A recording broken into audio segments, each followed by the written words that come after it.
혹시 게임을 한국어로 지원할 예정이 있으신가요? 서비스하실 예정이 있으신가요? 당연하죠. 오, 완전히 당연한. 완전히 너무 당연. 짧은가요? 저희 그 갈라 게임과 스파이더 탱크에 많은 응원을 해주시고 있는 분들이 대부분도 아니고 많은 분들이 한국 분이셔서 당연히 저희는 저희 스파이더 탱크를 포함한 거의 모든 게임을 한국어 지원을 계획하고 있고요. 만약에 저희가 못하게 된다고 하더라도 제가 직접 번역해서라도 올리도록 하겠습니다. 앵천 골드 스킨 자체의 희소성은 전 세계에서 항상 언제나 영원히 한 개만 있을 겁니다. So Gala Labs. So it'd be great to talk to you a little bit about that, guys. So Gala Labs is all about innovation. So anything for our future games, different technologies, that comes from the labs department, which is what I head up as well as part of my role as CSO. 조금만 더 보태자면 당연히 서울에서 첫 경기를 하고 첫 리그를 발표하는 건 e스포츠의 종주국이 한국에서 하는 게 당연한 거 아닌가요? 그런데 사실 그 외에 더 e스포츠를 확장하고 싶은 의지가 당연히 있는데 이건 저희 게임 플레이어들이 얼마나 더 많이 들어오고 더 게임이 파퓰러해지느냐에 따라서 어디까지 확장할 수 있는지가 결정되는 부분이기 때문에 많이 플레이해 주시고 많이 소문내 주시고 많이 응원해 주십시오. What did you do in Gangnam Station?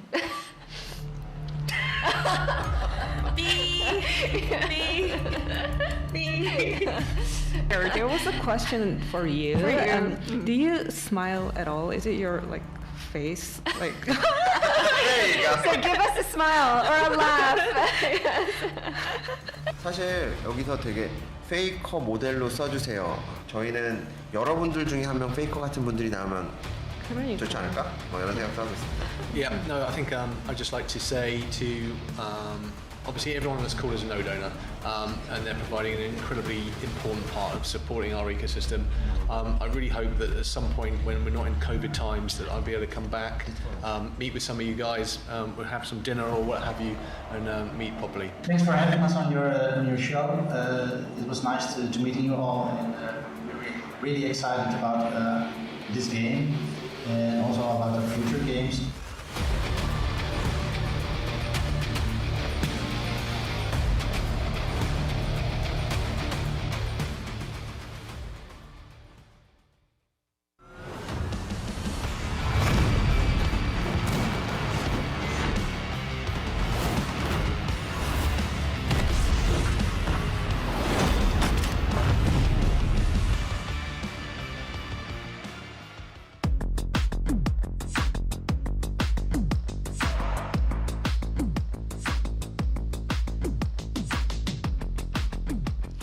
안녕하세요. 네, 무한한 가능성을 증명하라. 갈라 게임스 스파이더 탱크 e스포츠 월드컵. 저는 오늘 진행을 맡은 마리입니다. 반갑습니다.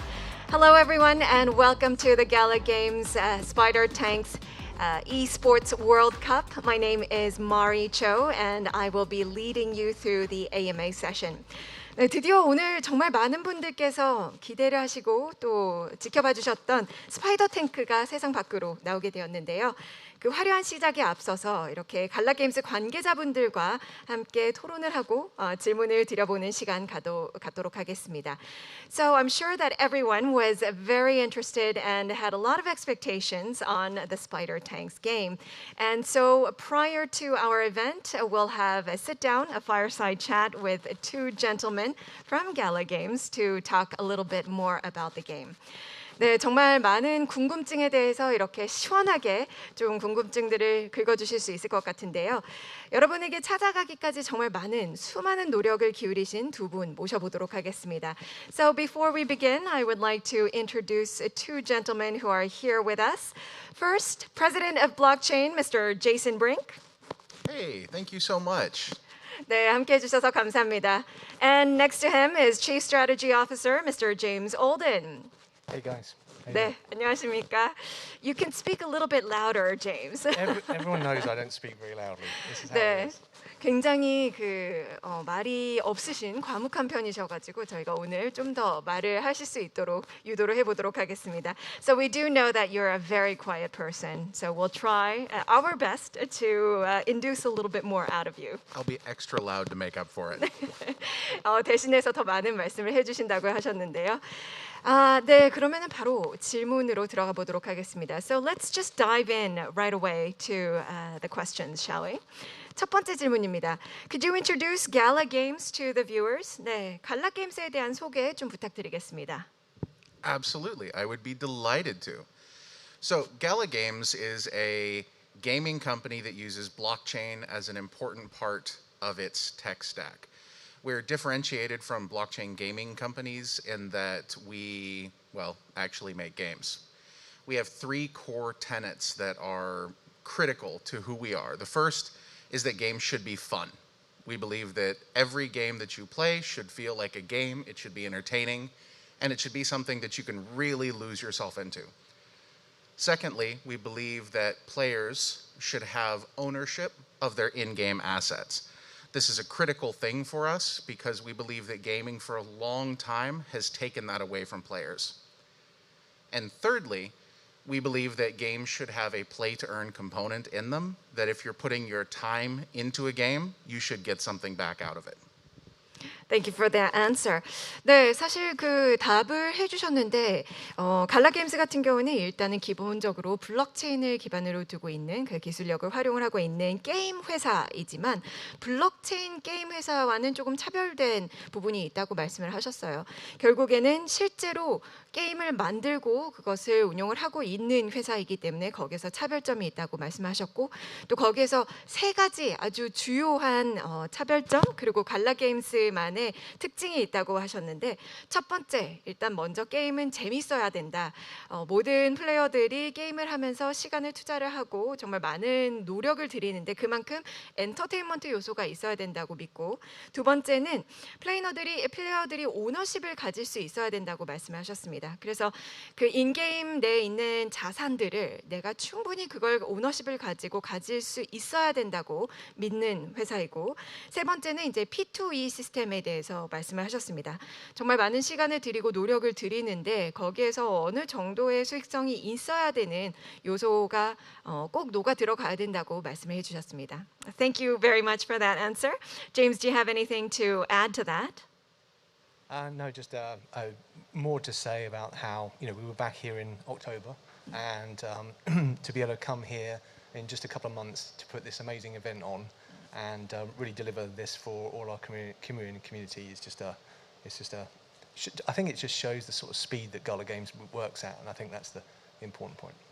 네, 제임스님 같은 경우에는 정말 10월 달에도 또 한번 오셨었는데요. 그때 당시에도 정말 좋은 고가라고 말씀을 하셨는데 그때 와서 많은 준비를 하고 또 단 몇 개월 안에 다시 와서 이렇게 인사를 드릴 수 있다는 것 자체가 너무나도 좋다고 하시면서 사실 이렇게 빠른 시간 안에 이 속도감 있게 뭔가를 진행을 할 수 있는 것 자체가 또 갈라 게임스의 장점이 아닐까 생각을 합니다.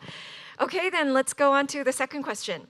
The second question is please introduce the spider tanks and what kind of game it is. 네, 두 번째는 스파이더 탱크가 어떤 게임이고 또 그에 대해서 소개 좀 부탁드리도록 하겠습니다. Sure. So, Spider Tanks is a brawler / light MOBA. It was made by a company called GAMEDIA, which works closely in partnership with Gala Games. And it, as the three different things that I mentioned earlier, it has all of these three components in it. It's a super fun game, which in the blockchain gaming space is a little bit rare. And you have ownership of all of your in-game assets, your tanks, your bodies, your weapons, your skins, all of that. And it has a play-to-earn component that will be revealed as the final game is released. 네, 그 소개를 간략하게 하지만 굉장히 구체적으로 해주셨는데 게임미디아라는 게임 개발 회사랑 같이 손을 잡고 만든 게임입니다. 네, 갈라 게임스에서 소속되어서 이렇게 운영을 하고 있는데요. 이 앞서 말씀드렸던 세 가지 요소가 모두 다 포함이 되어 있는 게임입니다. 재미있기도 하고 정말 그 블록체인 세상 내에서 재미있는 게임이란 어떻게 보면은 좀 찾기 어려울 수도 있는데 그만큼 재미있는 게임이 굉장히 장점이고요. 그리고 오너십을 플레이어들이 다 가질 수 있다고 합니다. 탱크라든지 아니면 스킨이라든지 가지고 있는 모든 자산들에 대한 오너십을 충분히 가질 수 있고 그리고 세 번째 P2E 요소도 이제 저희가 대대적인 공개를 함으로써 아마 어떤 방식으로 이루어지는지 좀 더 이해를 하실 수 있을 것 같습니다. Thank you. It was a concise but also very detailed explanation about what Spider Tanks is. Then let's move on to the next question briefly.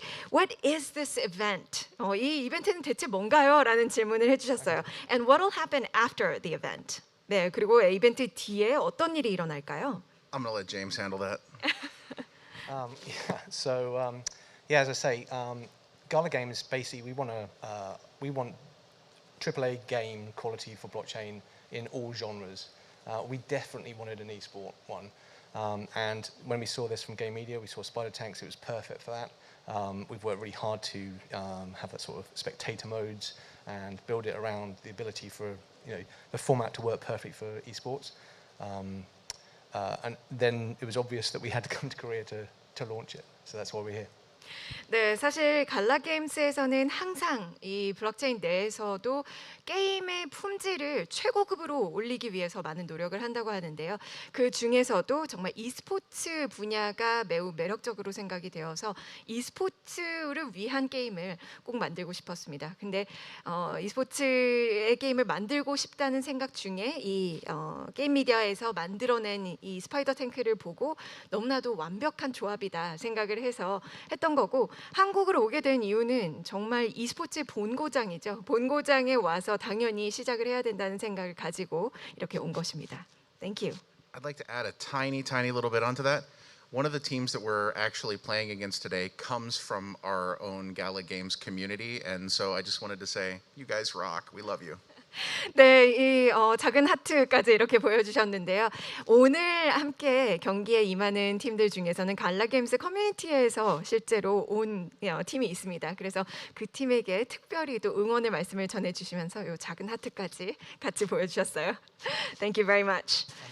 So this is a sort of the showcase event that you're going to see today. But what you also need to know is that prior to this, over the last 3-4 weeks, we've had both the US and Korean community node owners tournaments, and they're going to have their championship in Vegas when we get to Galaverse on the 13th, 11th, 12th, 13th. So that's Galaverse in Las Vegas. So that's been going on for the last sort of 3-4 weeks. It's been super exciting. It's been shown on YouTube, etc.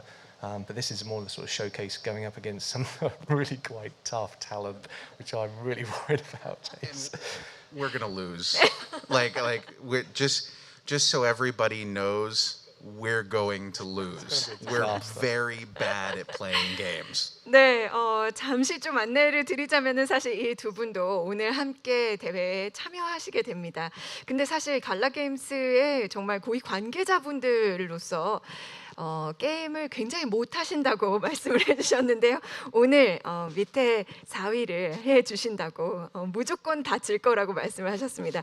그리고 사실 이 이후에 오늘 e스포츠 대회 이후에도 앞으로 라스베가스에서 12월 11일, 12일, 13일에는 대대적인 토너먼트가 또 진행이 될 예정입니다. 그래서 한국에서 시작이 되어서 어떻게 보면은 지금 현재 다른 곳에서도 진행이 되고 있다가 나중에 라스베가스에서 대대적인 그런 토너먼트를 할 예정입니다. So good luck to both of you for today. 행운을 빌겠습니다. And now, swiftly moving on to the next question. Okay, I guess that you also explained a little bit before, but why did you choose Korea? And what are your plans in Korea? 이 한국을 꼭 선택을 한 이유가 있을 것 같은데요. 왜 한국을 선택을 했는지 말씀 주시죠. The reason that we chose Korea is because we have a very, very large global community. We have a very concentrated and very involved community that is based in Korea. They're super active in our Discord, and they're always very willing to let us know what they think and how they feel about what we're doing. One of the things that we do differently from any other company that makes games in the world that I know of is engage the community at a very, very early stage to find out what they think about things.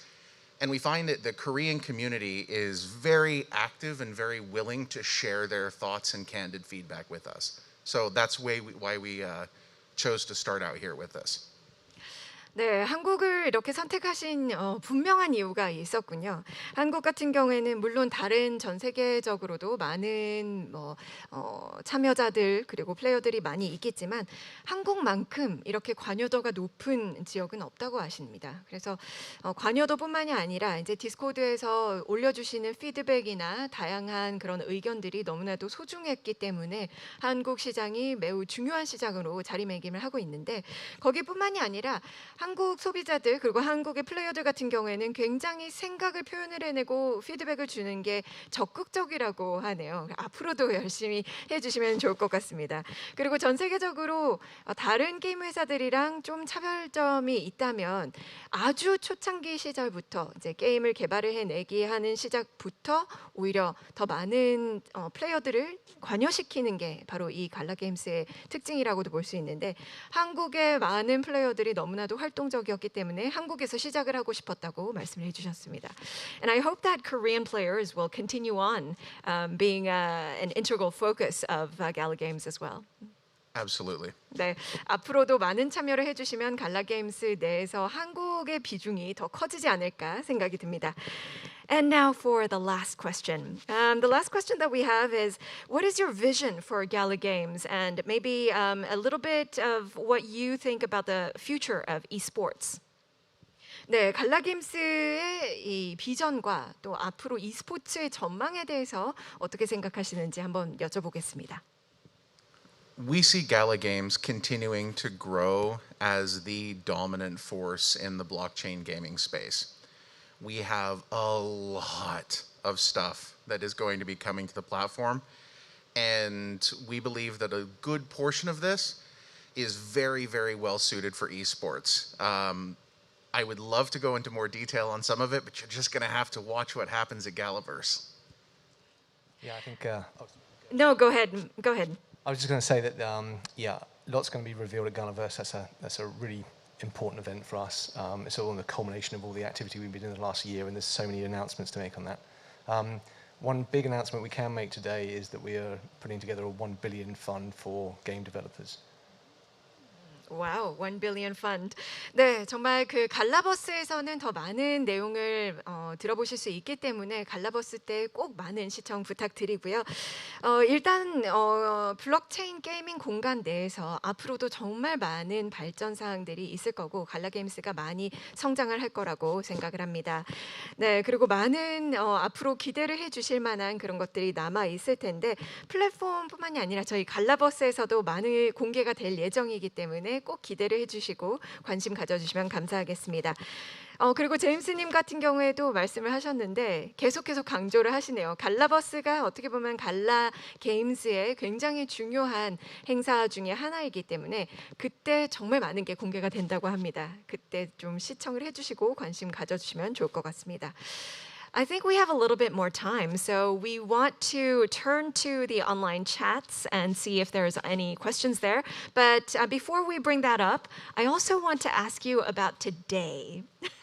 오늘 게임에 같이 참여를 하실 거기 때문에 좀 질문을 드리고 싶은데요. 아니면 의견이 지금 현재 어느 정도 긴장감이 있는지 그리고 오늘 전략에 대해서 저희가 좀 엿볼 수 있을지 한번 여쭤보겠습니다. So before we move on, do you have a strategy for today? Can you tell us? I could. So Aaron, our esteemed team leader, has told us that we should. We're going to die anyway. So again? No, it's WSA. Yeah, there we go. That is our strategy for today. So when we say that we're going to lose because we're very profoundly bad at this, I mean it. It's going to be a bloodbath.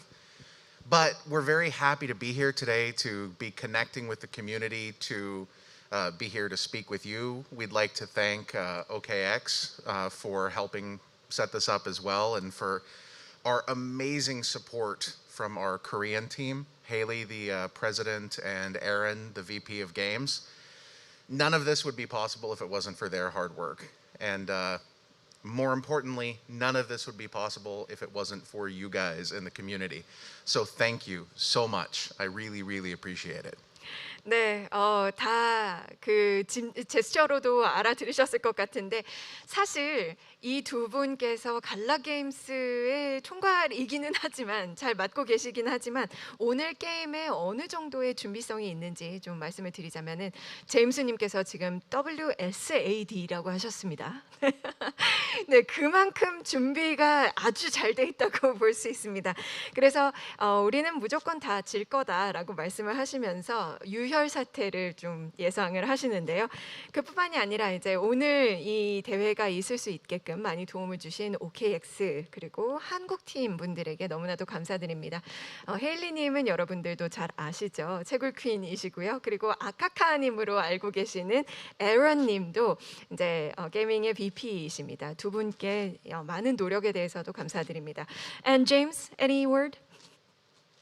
I think he covered it all, hasn't he? I mean, like, you know, you had to translate all that one again. 네, 일단 그 이상은 별로 할 말이 없다고 말씀하셨습니다. 오늘 일단 행운을 빌도록 하겠습니다. Yes, so once again, the best of luck, WSAD, right?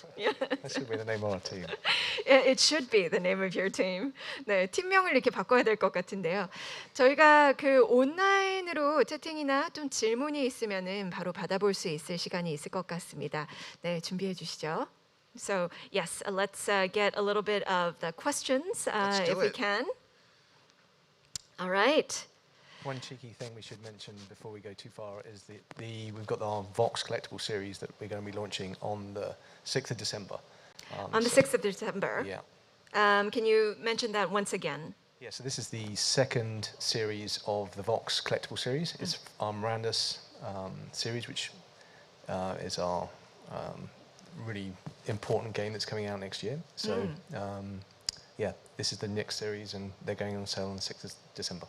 12월 6일 이렇게 생각을 해주시면 될 것 같습니다. 각인을 시켜주세요. 12월 6일에 두 번째 벅스 컬렉티블 시리즈가 출시가 된다고 합니다. 아주 중요한 아이템이니까요.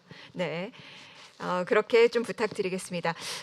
So we do have the Q&A or the chat that's appearing right next to us on screen. There's a lot of our comments being uploaded, but I think that's all the time that we have for the Q&A session. 네, 그러면은 잠시 후 시청자 여러분께서 정말 많이 기다리셨던 시간이죠. 갈라 게임스의 스파이더 탱크 e스포츠 월드컵이 개최가 될 예정입니다. 쟁쟁한 선수분들께서 많이 준비를 해주셨는데요. 여러분께서도 많이 기대를 해주시면 감사하겠습니다. 어디 가지 마시고 꼭 기다려주시면 감사하겠습니다. So that brings us to the end of the AMA. Thank you once again for your participation and your great answers. Thank you so much. The best of luck. Once again, you'll need it. 네, 행운을 빌겠습니다. 어디 가지 마시고 다시 한번 좀 이따가 다시 뵙도록 하겠습니다. 잠시 후에 만나요.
혹시 게임을 한국어로 지원할 예정이 있으신가요? 서비스하실 예정이 있으신가요? 당연하죠. 오, 완전히 당연한, 완전히 너무 당연. 짧은가요?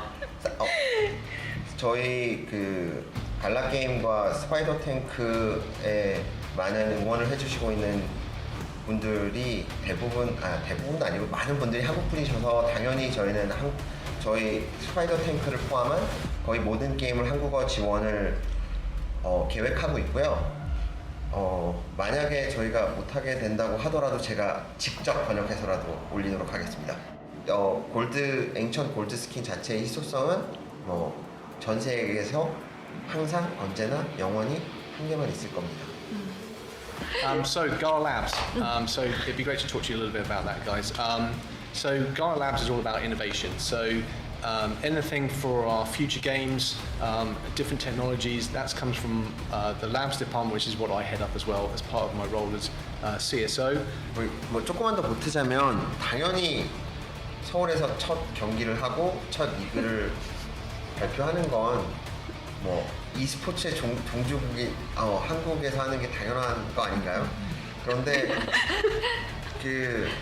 사실 그 외에 더 e스포츠를 확장하고 싶은 의지가 당연히 있는데 이건 저희 게임 플레이어들이 얼마나 더 많이 들어오고 더 게임이 파퓰러해지느냐에 따라서 어디까지 확장할 수 있는지가 결정되는 부분이기 때문에 많이 플레이해 주시고 많이 소문내 주시고 많이 응원해 주십시오.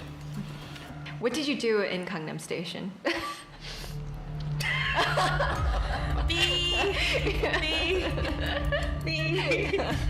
There was a question for you. Do you smile at all? Is it your face? There you go. So give us a smile or a laugh. 사실 여기서 되게 페이커 모델로 써주세요. 저희는 여러분들 중에 한 명 페이커 같은 분들이 나오면 좋지 않을까? 이런 생각도 하고 있습니다. Yeah, no, I think I'd just like to say to obviously everyone on this call is a node owner, and they're providing an incredibly important part of supporting our ecosystem. I really hope that at some point when we're not in COVID times that I'll be able to come back, meet with some of you guys, we'll have some dinner or what have you, and meet properly. Thanks for having us on your show. It was nice to meeting you all, and we're really excited about this game and also about the future games.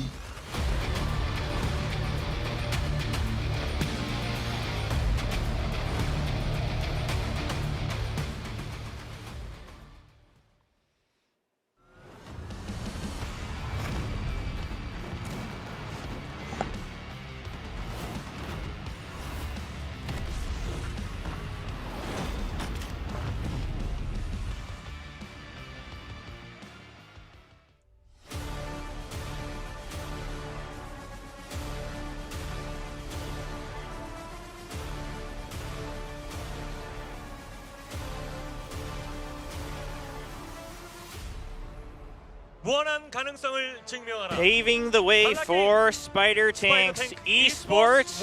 We are live here with the Spider Tanks World Cup Seoul 2021. Chobra joined by Chronicler as we kick off the opening ceremony. And Chronicler, today is an exciting day for Spider Tanks. I can't wait. I've been getting increasingly invested in the spiders and or tanks. You know, we've had some discussion previously what part is spider, what part is tank, what part is the variety of other animals that they have.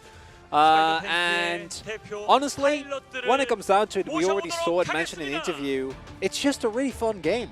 It is. I mean, there's a lot of action, and we'll see a lot of that today as we kick off these event matches. There are 4 teams now entering the stage. Of course, earlier we got a bit of a tease if you tuned in for the AMA. Of course, we'll have Team Gala representing members from Gala Games, and we'll introduce them one by one. First up, it is indeed going to be the brains behind the game, the ones who should know the most here today.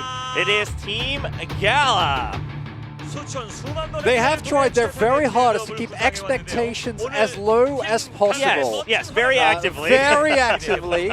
They said, and I quote, we are going to get demolished. Yes. It's not going to be close, but we're still happy to be in that. And that to me is already in of itself a winner's attitude. Yeah, I mean, you know, it's kind of rare to see, you know, whether it's developers or publishers jumping in to really take part, so it's great to see. But their first opponents will indeed be Team Game Masters. These are 3 gaming influencers, content creators here in Korea, and this is kind of the try-hard team today. Yeah, they're clearly the team to beat. They actually play games for a living, and I think when it comes to gaming competitions, that does give you somewhat of an edge. Yeah, I mean, especially being gaming content creators, you're kind of used to always having to learn new games and figure it out as soon as possible.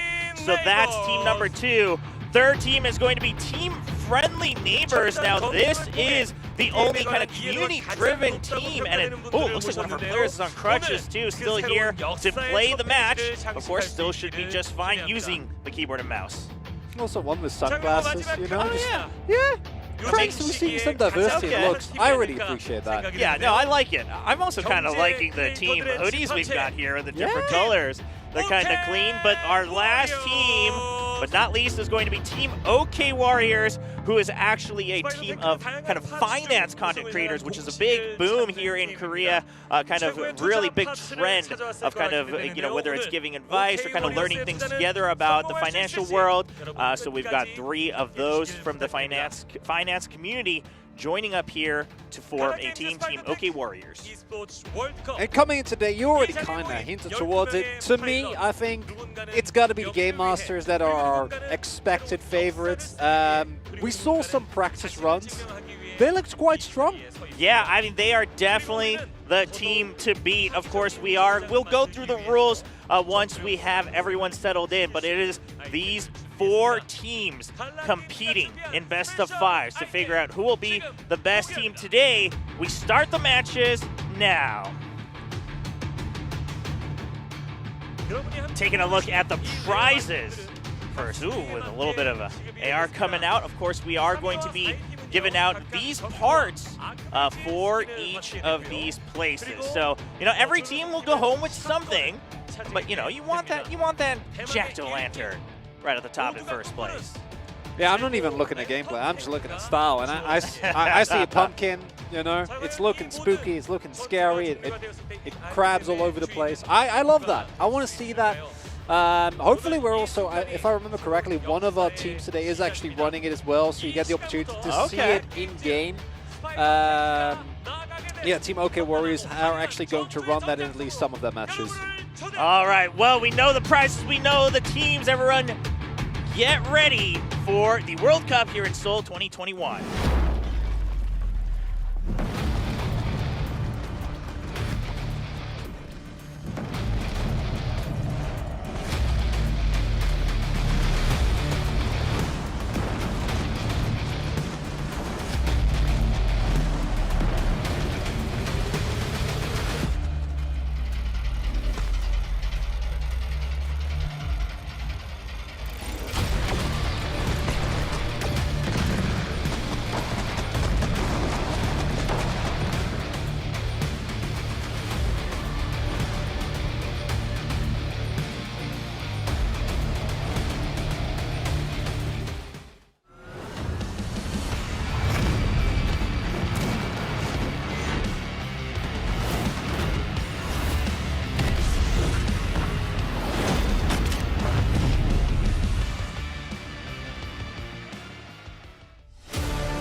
Here we are live from Seoul for the Spider Tanks World Cup Seoul 2021. Trevor here once again with Chronicler. We just got to meet the players on stage. They're now getting ready for their first matches.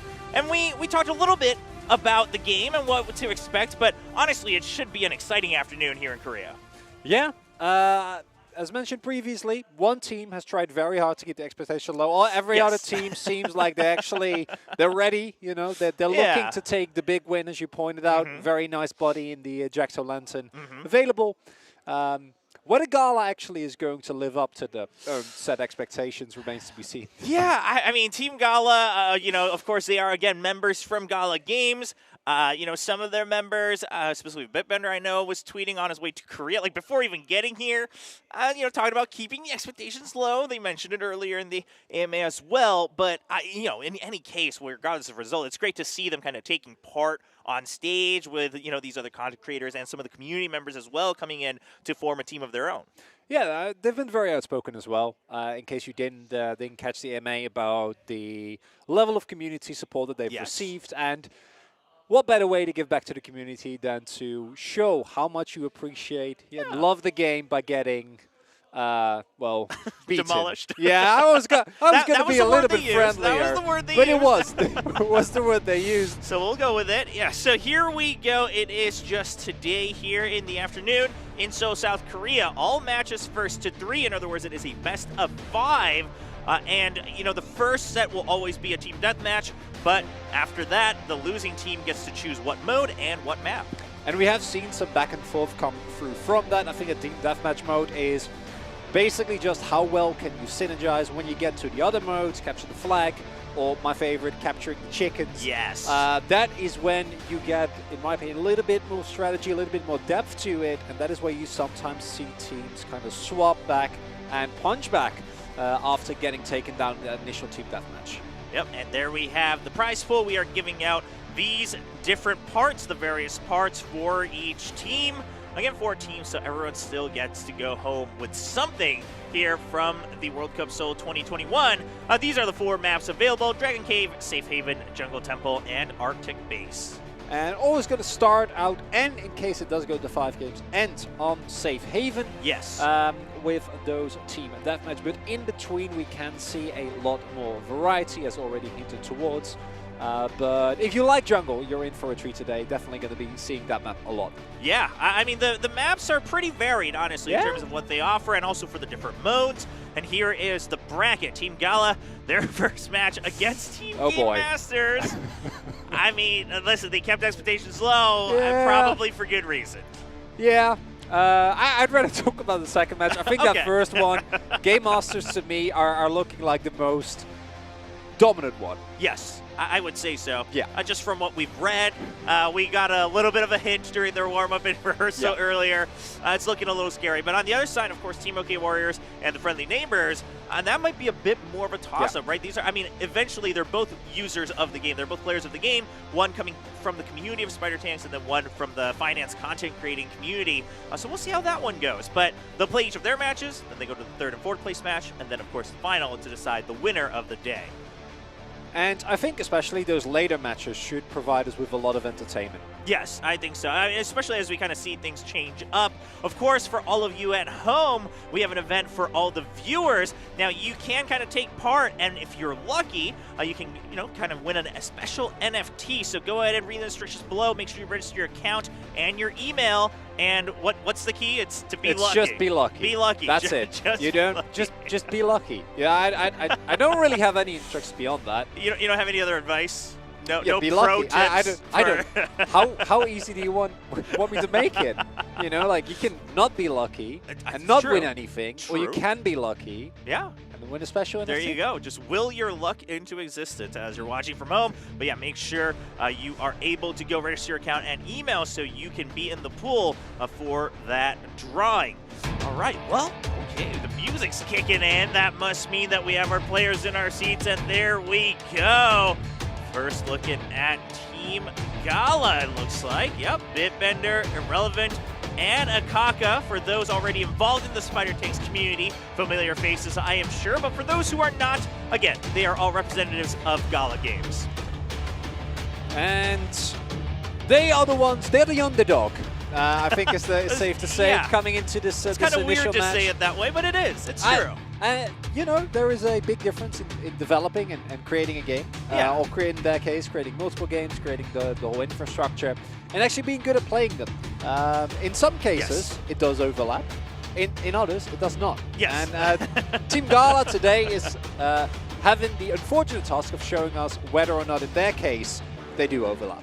Yeah, I mean, it sounds like, you know, earlier in the AMA, they're kind of bit relying skeptical. on a... Yeah, they're like kind of relying on Akaka to lead them here, but I don't know, in a team game, that's going to be a little tough to rely on one person.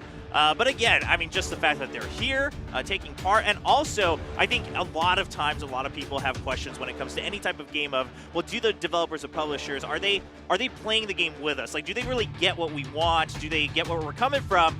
They're here to prove that, regardless of skill level, we're playing the same game, right? You're here to enjoy it.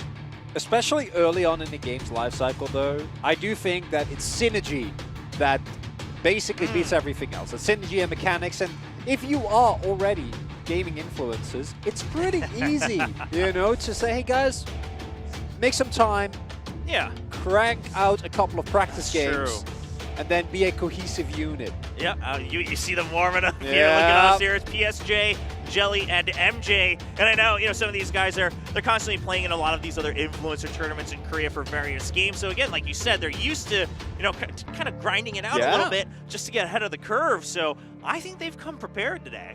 Yeah, because as mentioned previously, in the case of Team Gala, their job is to develop the game. That's a full-time job, you know, a lot of time and effort goes into that.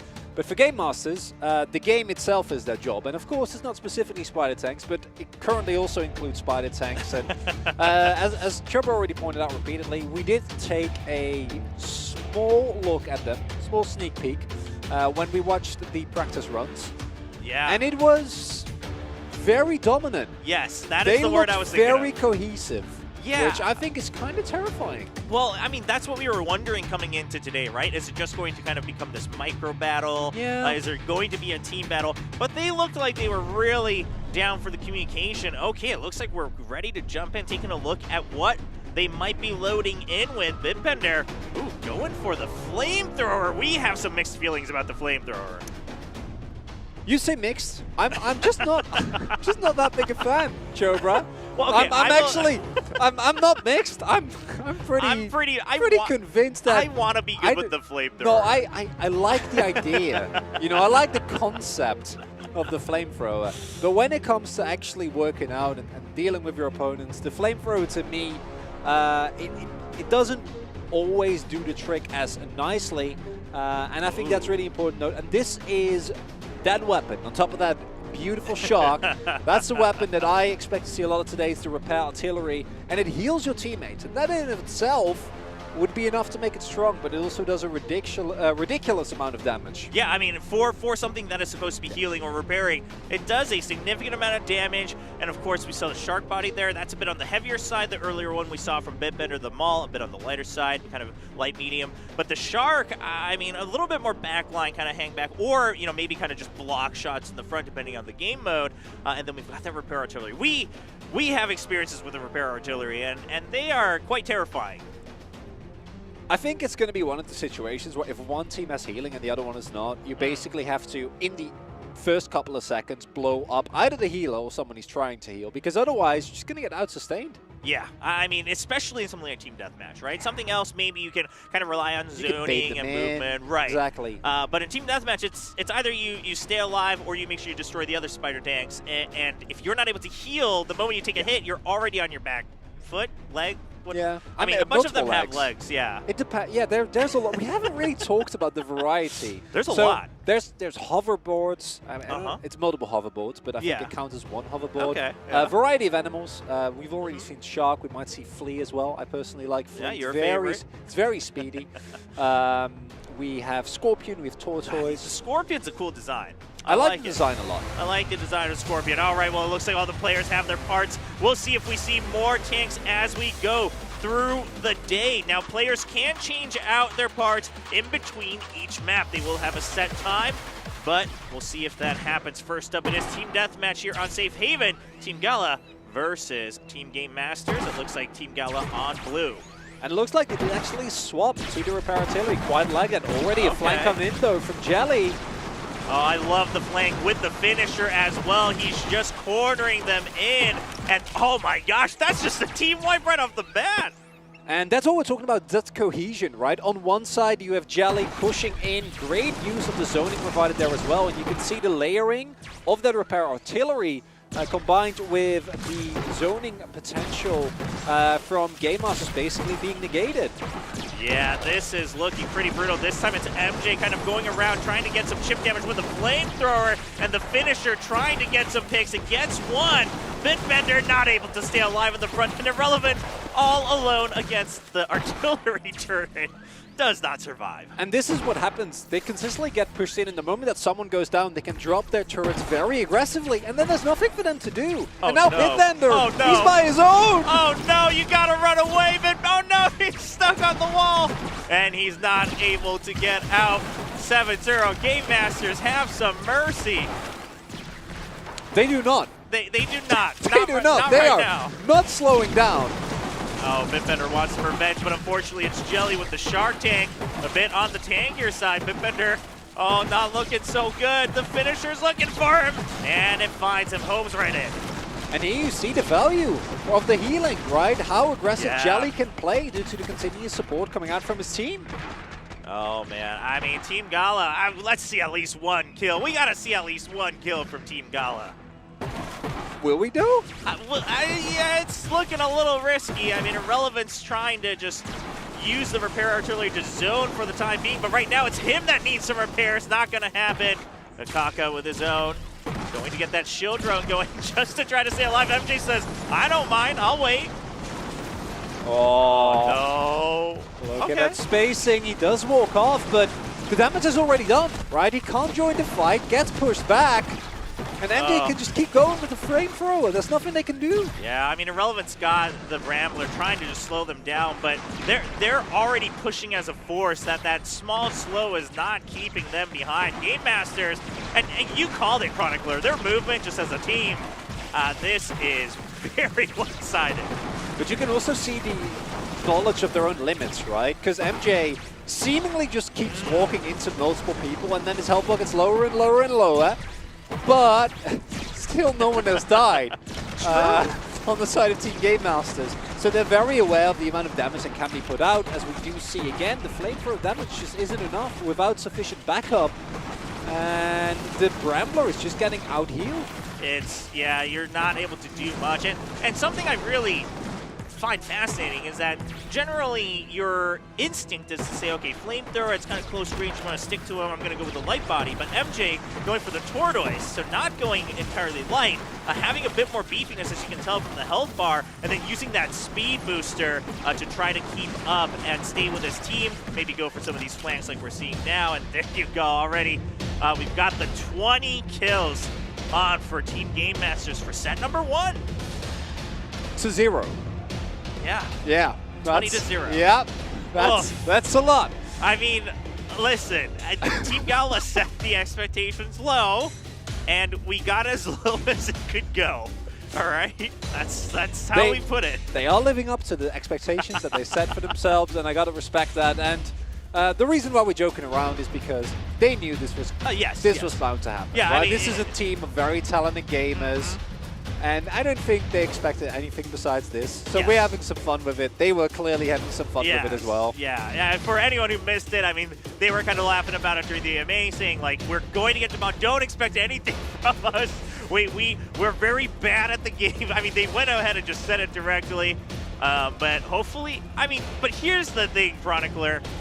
At a certain point, you still want at least one number on the scoreboard to have a bit more fun. So hopefully in the objective mode, things can be a little different. It should be at the very least be easier to score at least some points. But I'm looking at the chicken mode in particular because I hope we get to see that one. That one is very fun, and we'll explain it as it comes up. The other one is Capture the Flag, but I can assure you if Team Deathmatch is this dominant, I don't think Capture the Flag is going to be any better because you do actually have to kill someone to get the flag. To get it back, Yeah, that I think might become a big problem. Something that I think is fun to point out here is that, especially when looking at the game initially, it's, I think, a bit chaotic. You know, it might be hard to see the kind of weapons that you're working with. But here, there's a couple of recurring themes. We see the combination of that flamethrower with a healing cannon, or that repair artillery as it's called in game. And then on one end we had the Fisher, which was the the cute little shark, which I quite like. Yeah, I like the shark, and I'm glad because when we got their team profiles, we got a bit of a mix in terms of their preferences on Team Game Masters. But right now they're running double shark and then tortoise, so they're going all heavy, all on the slow side, right? Going for the tankiest they can kind of find with what they want to do, and then they're covering that with speed boosters so that they can run together rather than slowly drift apart if you have different tanks. So quite an interesting choice here from Team Game Masters. Also works well when you're playing as a team with relatively limited damage, right? As you saw with the Brawler, the zone control is really good, but then once they actually get through the zone, you're in deep trouble. And I do think that you'd rather see a little bit more range when you use and try to keep people at a distance. Because what happened now was you try to zone them, but you also have a flamethrower, so you don't really want to keep them away from that's true. Yeah, Team Gala didn't really have an answer, right? I mean, they were kind of lighter bodies. Like you said, they didn't really have much zoning damage. They just had a little bit of zoning, so nothing to really fear. See if anything changes here from Team Gala. Looks like Irrelevant still going to run with the Brambler. I mean, I personally, I do like it as a weapon. No, I agree. I don't think the weapon itself, it's more about how it's used, right? Yes. And that, unfortunately, comes with practice, comes with cohesion, things that Game Masters clearly have in spades.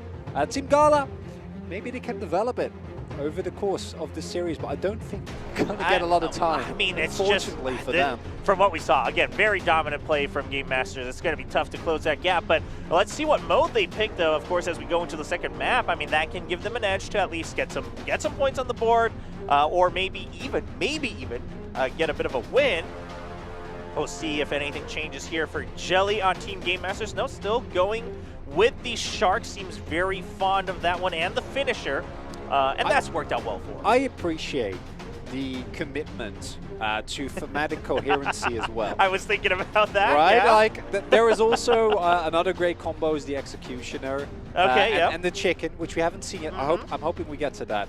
But I personally like it when you don't just have the Shark, but the Shark also has the Shark Fin, which then gets fired off. It falls apart a little bit. How it works. That doesn't entirely, I think, rings true to what happens sharks with actual do. sharks. Yeah. I guess it's two sharks in one. You know, you have one shark, and then you have the other shark that's like on top. You're sending off the baby shark. Yes. Yeah. Oh, and then the song, comes out. Oh no!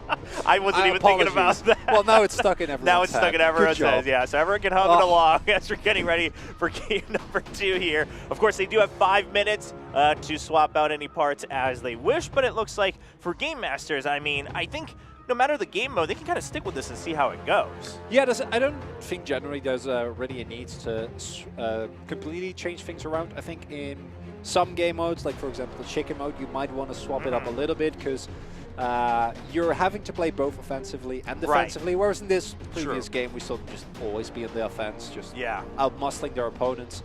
But at the same time, if you are that dominant and you're comfortable with that setup, I don't really see a reason to change it at all. I mean, so I could hear this while we were eating lunch as we were preparing, because our room was right next to the Game Master's room, and they were joking. They were like, well, it's going to be a really quick day because we're going to win 3-0 on the first match. So it's going to be very quick is what they said. We'll see if it holds true. Team Gala versus Team Game Masters. Game Masters up 1-0. Team Gala currently selecting the second map and the second game mode here for set number 2. Oh, it's going to be capture the flag on the Arctic base. And this time Jelly getting taken low, but here you see again the amount of sustain that he is available and how tanky he is. Oh my gosh! Why is he still alive? Oh, I mean, it was a valiant attempt from Team Gala, but oh, now you've kind of already opened up your hand, and you don't even have an entrance. I mean, look at the zoning from Team Game Master for their teammates. And I really like the line of sight here. Again, you have MJ tanking up in the front, right? But then the rest of his team is just there. And Bidlam, he's going off on his own, but I don't even think he has the damage available here. No, not on his own. And just noticing, Jelly did change to the Gatling gun. So just trying to keep them zoned out, because again, this is more about survival once you have the flag. And they use the line of sight really well, right? Like, see how Jelly is always in a relatively safe space. And due to the weapon choice that we see from Gala, they have the same issue. They need to get on top of these, but then that doesn't work, right? Yeah. And you still have the Brambler, and then on the other end you have the flamethrowers. Just doesn't really come together. I mean, they're in the center of the map, but they're still kind of positioning themselves so that Jelly can keep that range going, take advantage of the Gatling gun. Oh, and they find a relevant out. I mean, you can just tell their communication. As soon as they find a target, everyone just zones in. PSJ now kind of staying behind, focusing more on repairing. The sustain is ridiculous coming out from Team Game Masters. I do gotta levy some criticism though. I think that the shot cohesion is missing with this Gatling gun. And that is something that I personally was looking forward to. Yeah, the thematic. You know, like, look at this score, Choma. Do you really think you needed the Gatling gun? Could you not have swapped to the finisher? Yeah, you know, sometimes you want some more style points. And this time, Game Masters kind of they wanted to win. They wanted to win, but they're not getting any style points. No, which I don't think they care as much about. So I think it is the right call, but it's one that, you know, that makes me a little bit sad nonetheless. But of course, you do actually see how cleanly they're playing it, right? I think the way that Team Gala moves, you can see there is a lot less cohesion. Yeah. And that's something that we talked about coming into the match as well, where it feels like, look at how well they know their limits. They're just continuously baiting them in. Yeah, I mean, they're positioning to each other and the repair kits, and I mean, Game Masters is just running over Team Gala. And I gotta say, the weapon choices too, we talked about it briefly, but Team Gala, I mean, you've got a bit of close zoning and far zoning, but you don't really have anything to do consistent damage no matter the distance. And that's a problem they're running into. And I think especially in a map that's as wide and open as this, I don't think the Brambler provides as much value, right? We have some more maps that are a little bit more closed up. I think there's certain positions you can get in, for example, Safe Haven, where once you lock it down for Brambler and the Flamethrower, it's very hard for your opponent to push. But I think there's enough open space here, and we see Game Masters just, they don't care. Yeah, oh my gosh, and this is the scariest Tortoise I've probably ever seen, running forward with a speed booster and a flamethrower. Akaka just trying to stay alive. He's got the chicken body, but it's not fast enough. And Game Masters lead 2-0 in dominant fashion, not letting a single point go over to their enemies in either mode just yet. No points. No points. 0 points on the board. 2 sharks and a turtle is all it takes. Yeah. For a perfect score thus far for the Game Masters. There you go. Coming in, I was like, you know, we're building them up. They're like, oh, these gaming influencers. Are they actually going to live? Well, yeah, they do live up, in fact, to expectation. I mean, Game Masters, that's what they're calling themselves. So I think they came in prepared. They want to win this. They want to prove that they've really done their homework and their prep. And so far, it's pretty dominant. I am curious I mean, listen, I don't want to get ahead of ourselves, but I'm assuming they're going to finals. I am curious what happens there. Whoa, slow down, sure. I don't know. This is in line with the expectations given. I think this first highlight and then everything afterwards is just a meat grind, right? But this first highlight shows so well how well Game Masters have been playing. Yes. And it's the fact that you see how far ahead Jelly goes, and you're like, he's going to die. He's going to take, like, he gets the flag, but then the counterattack will come in, but they just know their limits so well. The healing comes through, the rest of his team tanks for him, and he just, no one died. Yeah, actually, you're right. No one died a single time yet at any point. Yeah, it captured the flag nonetheless. And like you said, the way they kind of shift who's out front, depending on kind of what their objective is, right? That time it was MJ kind of pushing forward to get kills so they can regain ground. This time again, just to separate them with that flamethrower. Just really, really good communication. Oh man, they know what's going on here. But my favorite part is if you didn't catch it, in the back you could see Team Gala. I'm having the best of times. They're having a great time. You know, they're just giggling, they're laughing. They're like, yeah. I mean, this is one of those times. Like, even if this is you playing right in your own game, this is when you just accepted it, and it's now gone over that threshold of like defeat into just comedy. Yes, Yeah. there you Yeah. go. It's, Yeah. just, it's now just in the zone of comedy. So Game Masters, I mean, at this point, you got to wonder, like, what does happen in the finals? Because they're very dominant against Gala, but Team Gala made very clear to keep your expectations low. Like as low as possible. Yeah. So, like, how good is Game Masters is now the question, right? Yeah, and I think for that, we're going to have to wait a little bit because I think at this point, it is safe to say that they're going to make finals. You know, I give you a hard time, but all right, they are.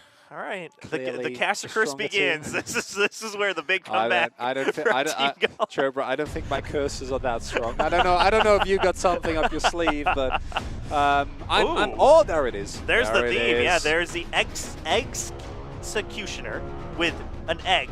Right, Yes. you got to spell it correctly. Yes. As the weapon to fill the chicken body. I like it. Looks very angry.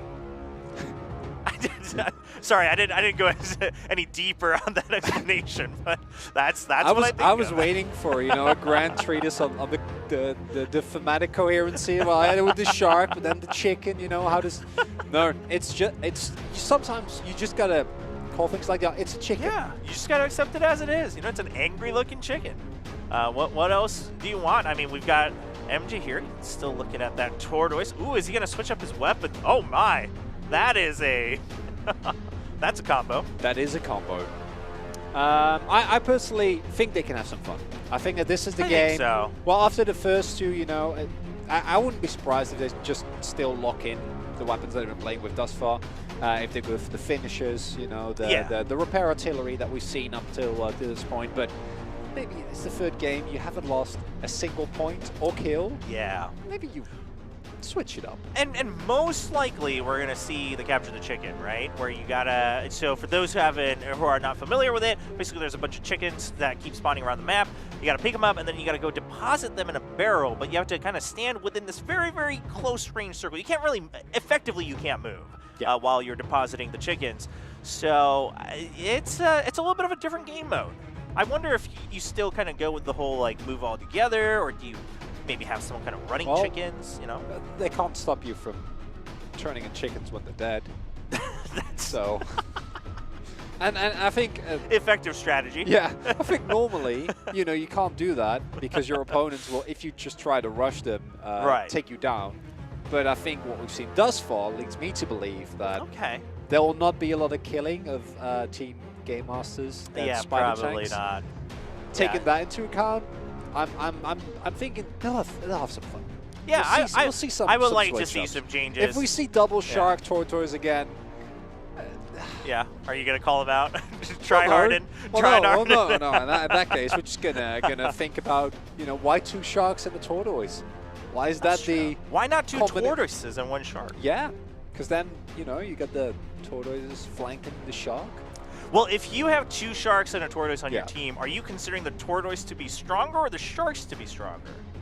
Because normally you would think you're picking more of the stronger type, but now you're telling us that you need two sharks, whereas you only need one tortoise.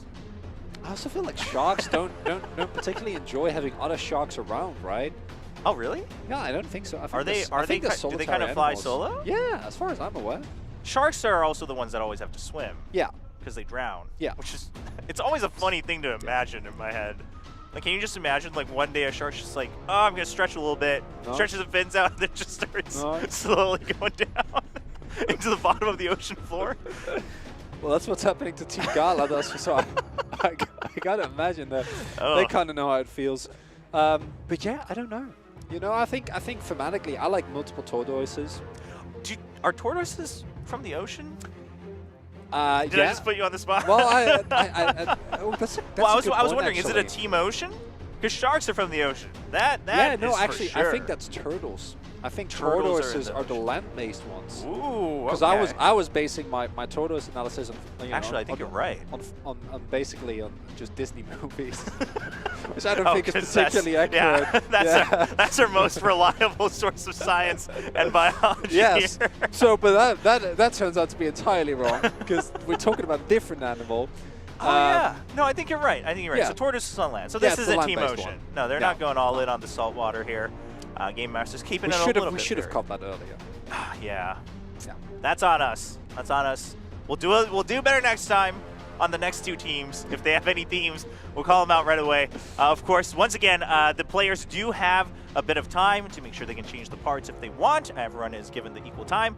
And Team Gala also has to select the next mode and map. Again, I'm presuming they'll select Capture the Chicken. I think they're going full show match. They're like, let's just play everything. Yeah, I mean, also, is there really a point in intentionally repeating the first 2 modes given the results? Probably not. So both in terms of wanting to win and showcasing the game, probably we're going to see Chicken. Now, what map we'll see is a bit more of a question. But no matter what, I expect this to be a bit more chaotic. Yeah, I don't expect it to be less one-sided, but I expect it to be more movement. I appreciate your optimism, but I just want to have hope. If there was a single kill, I might have ruled differently. That's true. No kills yet for Team Gala. I mean, I listen, if I'm on stage as Team Gala, we've already set the expectations low. Your only job. Yeah, is to get 1 kill. Like, I would make that my goal. Yeah. Right? And if there was a mode where I could sneak it in, it's Capture the Chicken. All right? But maybe you do go for deathmatch, but then you just try and like build 3 spider tanks. Ooh. That just you blow all your cooldowns just in like the first rush. Just kill, just take 1 down.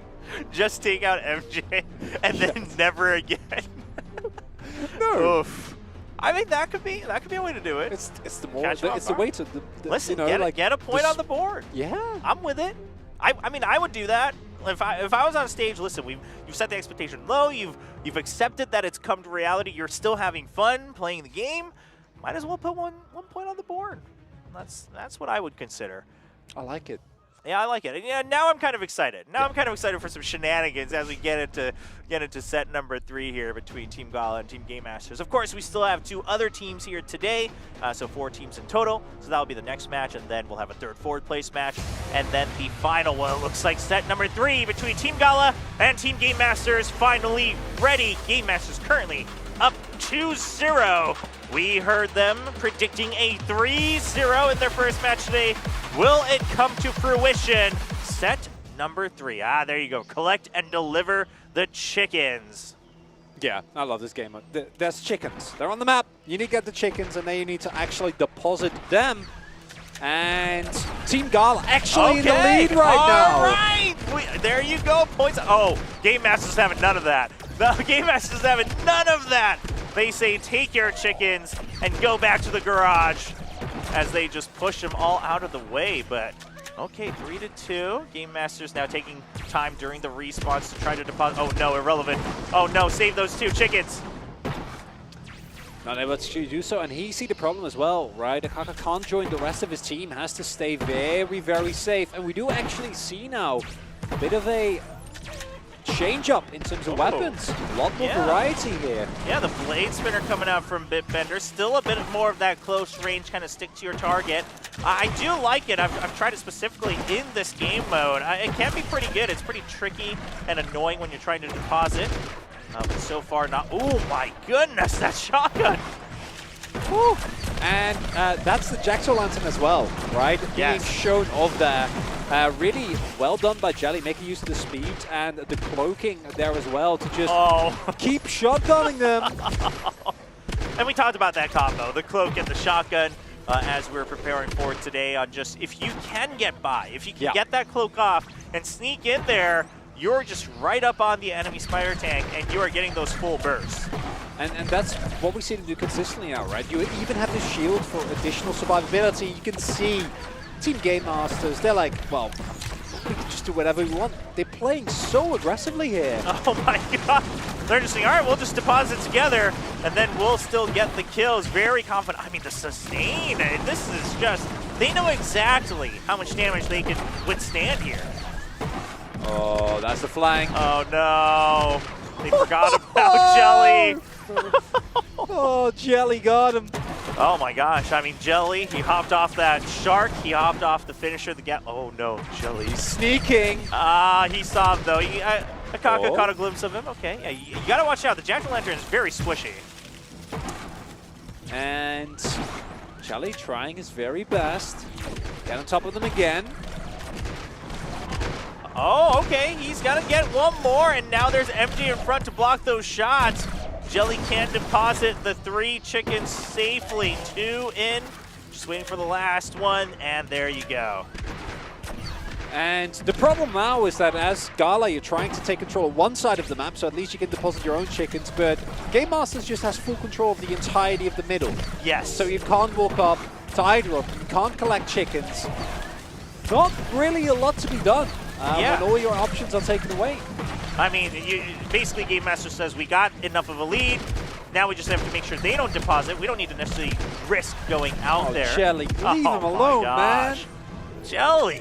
So brutal. I mean, switches it up as if he's just trying to have some fun, but this is just not fair. Oh, he switches targets onto Irrelevant. Now he's got L3 and he's still alive. They can't finish him. They can't find him. Oh my gosh. Oh, he goes down. The buzzer beater. They still get 1 extra kill onto Jelly. It got a couple points early on, but it is going to be Team Game Masters taking set number 3, and that means it is a 3-0 match victory here in the first match. After game number 1, I think a lot of us somewhat expected this outcome. Yeah, just a little bit. To Team Gala's credit, I think that final game, you know, they bonded together, they changed up their strategy, and some of those chickens actually came home. That is true.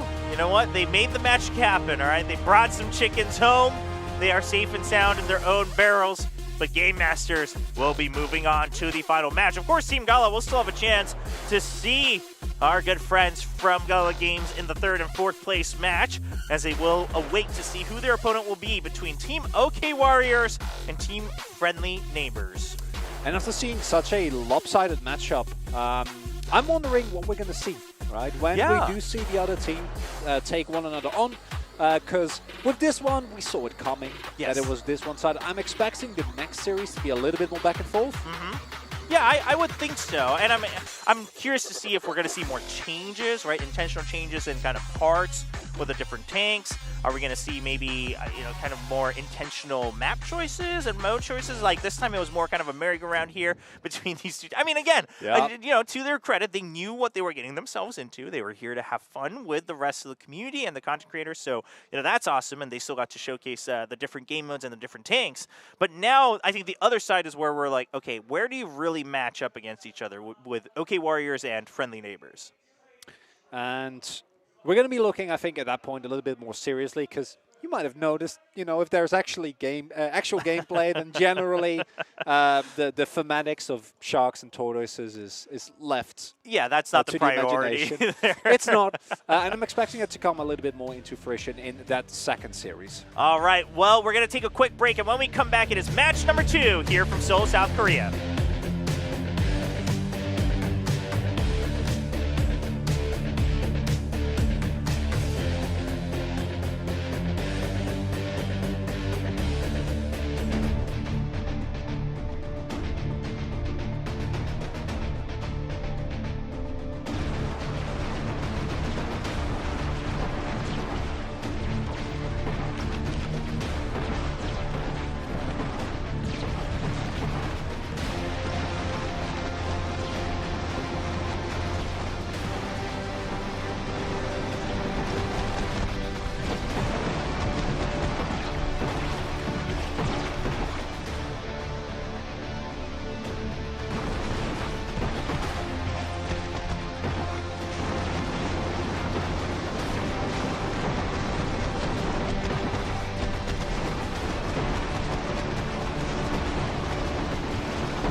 혹시 게임을 한국어로 지원할 예정이 있으신가요? 서비스하실 예정이 있으신가요?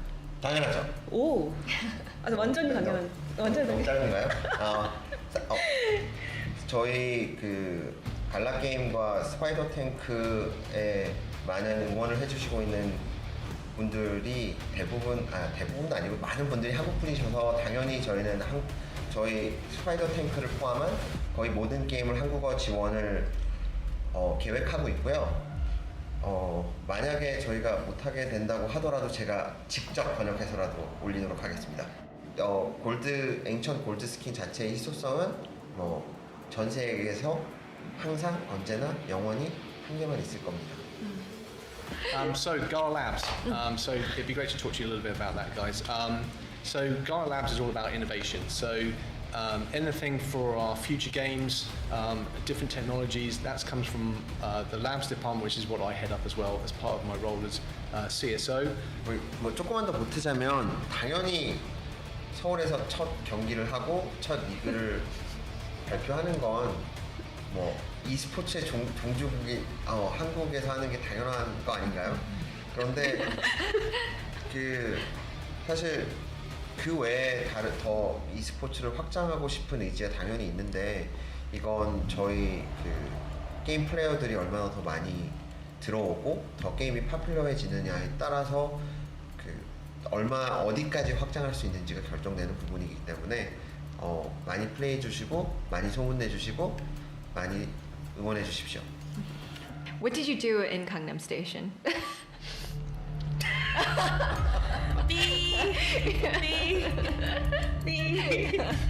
There was a question for you. Do you smile at all? Is it your face? There you go. So give us a smile or a laugh.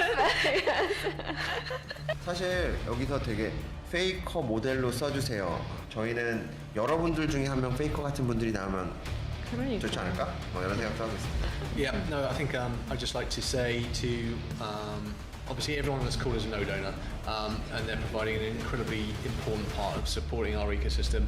I really hope that at some point when we're not in COVID times that I'll be able to come back, meet with some of you guys, we'll have some dinner or what have you, and meet properly. Thanks for having us on your show.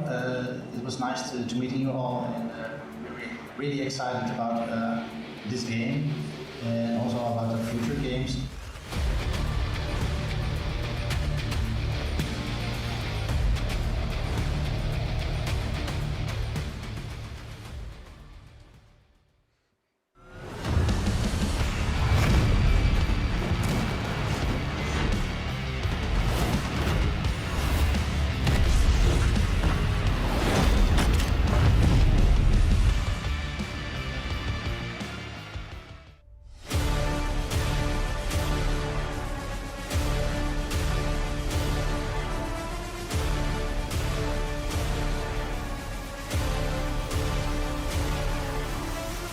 Welcome back, everyone. We are live from Seoul, South Korea, here for the Spider Tanks World Cup Seoul 2021. Chobra joined by Chronicler. We just finished the first match before the break. Team Game Masters kind of taking the expected win there, 3-0 against Team Gala, which means they now go up to the finals. Team Gala still has the third and fourth place match, which the opponents we're going to find out here in match number 2. I'm mainly going to be looking at, is it a slightly more competitive match than the last one? I would hope so. I don't think that's a tall ask.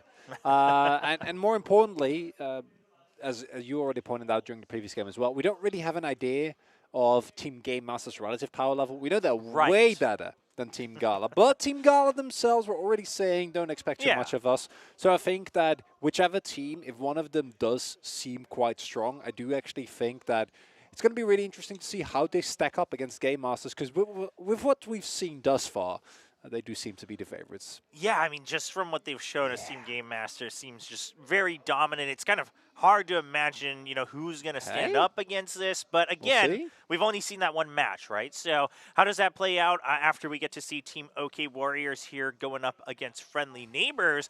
And with the kind of previous information before the event we got, they've got some different preferences in terms of their tanks and their parts. So hopefully that comes into play. First up, it is Team OK Warriors, the group of kind of finance content creators here in South Korea. And looking at the setup that, you know, they were supposedly going to be playing with, we do see actually a lot of similarities in terms of weaponry to what we saw from Team Game Masters earlier on. But in terms of bodies, there's a little bit of difference. They seem to be favoring the chicken, as opposed to the other members of the Animal Kingdom that we've seen thus far. And reason why we talk so much about those bodies, of course, because I think that while the weapon to me has the biggest impact, the bodies is more about what can you do as a team and how can you move around the map. Right, yeah, trying to make sure you're kind of staying in sync when it comes to the bodies. Over here it is going to be Team Friendly Neighbors, kind of the only team that's not coming from kind of this predetermined outside kind of community organization. They are coming as a community from within Spider Tanks. It is Jude, Sparkling, and Saymar. So they seem to be preferring a bit more of kind of the medium average tanks, not really going heavy on either side in terms of extremities. And honestly, coming into this second matchup, this is the team that I would personally pick up. I think they could maybe be the favorites here, considering that they are just a community team. Right? They were able to get here regardless, and that in of itself to me is always already a good sign. Also, and this is not particularly related to the gameplay that we're going to see, but I do really like the, you know, the burgundy red. Yes, of the I sweaters. really like their I really like the sunglasses. You know, it's always a statement when you wear sunglasses indoors. That is true. I personally am quite fond of it, as it looks like it will be more flame throwing here. Okay, maybe switching around the body just a little bit. They might still swap that, but of course, even after we switch off, we're looking at Fire Ant here from Team OK Warriors. But the flamethrower, I have never had a good experience with the flamethrower. Okay, I'm just gonna put that out there. It's just you. But apparently, it's just me, is what I'm finding out. So apparently, I'm just bad, is what I'm finding out about myself and Spider Tanks. But on the other side, we do have Jude with the sunglasses and tinkering to see what his pick will be. Currently looking at the laser blaster, and I do think that is kind of one of their preferred picks here for Team Friendly Neighbors. This is also pretty much in line with what Friendly Neighbors have been preferring. It's that combination, the Shepherd, very balanced, you know, not leaning particularly heavily toward one side or the other. Mid-range speed, not as fast as things like the Flea, but still able to kind of rotate a little bit faster than some of the bodies that we saw earlier. Tortoise in particular is a great example of doesn't die, but doesn't get anywhere very quickly. But it definitely did not die. No. That is true. That was also the matchup, though. I gotta say. You don't think you don't think the Tortoise is invincible? We'll see. We will find out. We're gonna find out in finals. Soon enough. Soon enough, we'll see. But right now, we got a sneak peek at OK Warriors and the Friendly Neighbors. So already some differences from what we've seen in match number 1. Of course, as a reminder, set number 1 is Team Deathmatch on Safe Haven. So we're gonna see a bit more of that kind of just overall team movement and firepower from these two teams. And as mentioned previously, I think Safe Haven is a map that has a lot of viable strategies as well. Has some choke points, it does. More so than a lot of the other maps, so I would expect to see at least some level of area control if you want to do that with either something like the Brawler that we saw not be very successful earlier today. Right. With turrets, there's a number of ways that you can go about that. But with less open space and less like long distance, I do expect it to be a little bit more in your face, a little bit more aggressive. This was also what we saw. A lot of aggression come up. Yeah, they did not let that down in that first match. We'll see if either of these teams do the same here in match number 2. Team OK Warriors versus Team Friendly Neighbors. This is set number 1. Team Deathmatch on Safe Haven. Who will take the lead and who will have to climb back? We'll find out right now in this match number 2.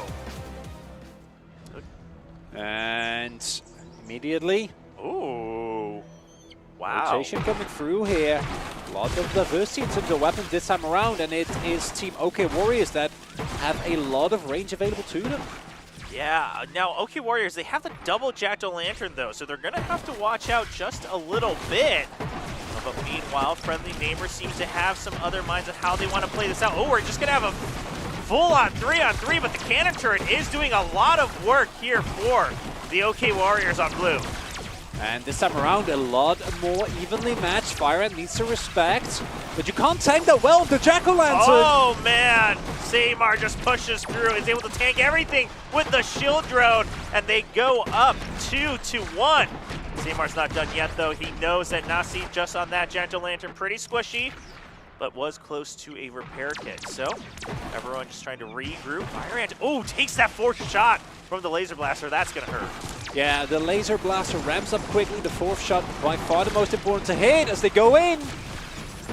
Not gonna be able to survive on that one. So now just the two Jack-o'-lanterns. They have to just wait this out. They can't get any closer.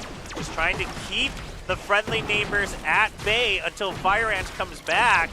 Things aren't looking too good for the OK Warriors. The scoreline's still only 3-2 in favor of friendly neighbors. I'm liking the position a lot more there though, and this is the value of the Jack-o'-lantern, the speed that you have. When you get backed into a corner, and we saw earlier, when your tank gets low, that's when you get into trouble. But right now, they should be able to just rotate away and make sure that no one actually goes down. If you give over another kill, it comes so much harder, but Seymar. Wow, just pushes through, able to get that snipe, and just going to get a kill at the fadeaway. And Seymar continues pushing through, and Jude able to go off the back of that with the laser blaster once again. And clearly not as lopsided as the last one, but still, when push comes to shove, it's friendly neighbors that are actually able to find the kills continuously. And I'm not seeing the value of this added mobility that you have available, right? With this really quick type of setup. That OK Warriors, yes, you can rotate quickly, but if Fire Ant gets low, no one else can really rotate or move in. Oh, and they just don't have the healing power, the repair power from Nasi. It's not strong enough to go up against the Stinger, the Laser Blaster, and the opponent's repair artillery. I mean, the burst damage from the Laser Blaster is just so strong. And we do see the Brambla, it's good at slowing down the approach, but slowing down needs to lead to something. And right now, it just clearly doesn't, and it's friendly neighbors. After a relatively slow start, they find that aggressive push in, and ever since, OK Warriors have been on the back foot.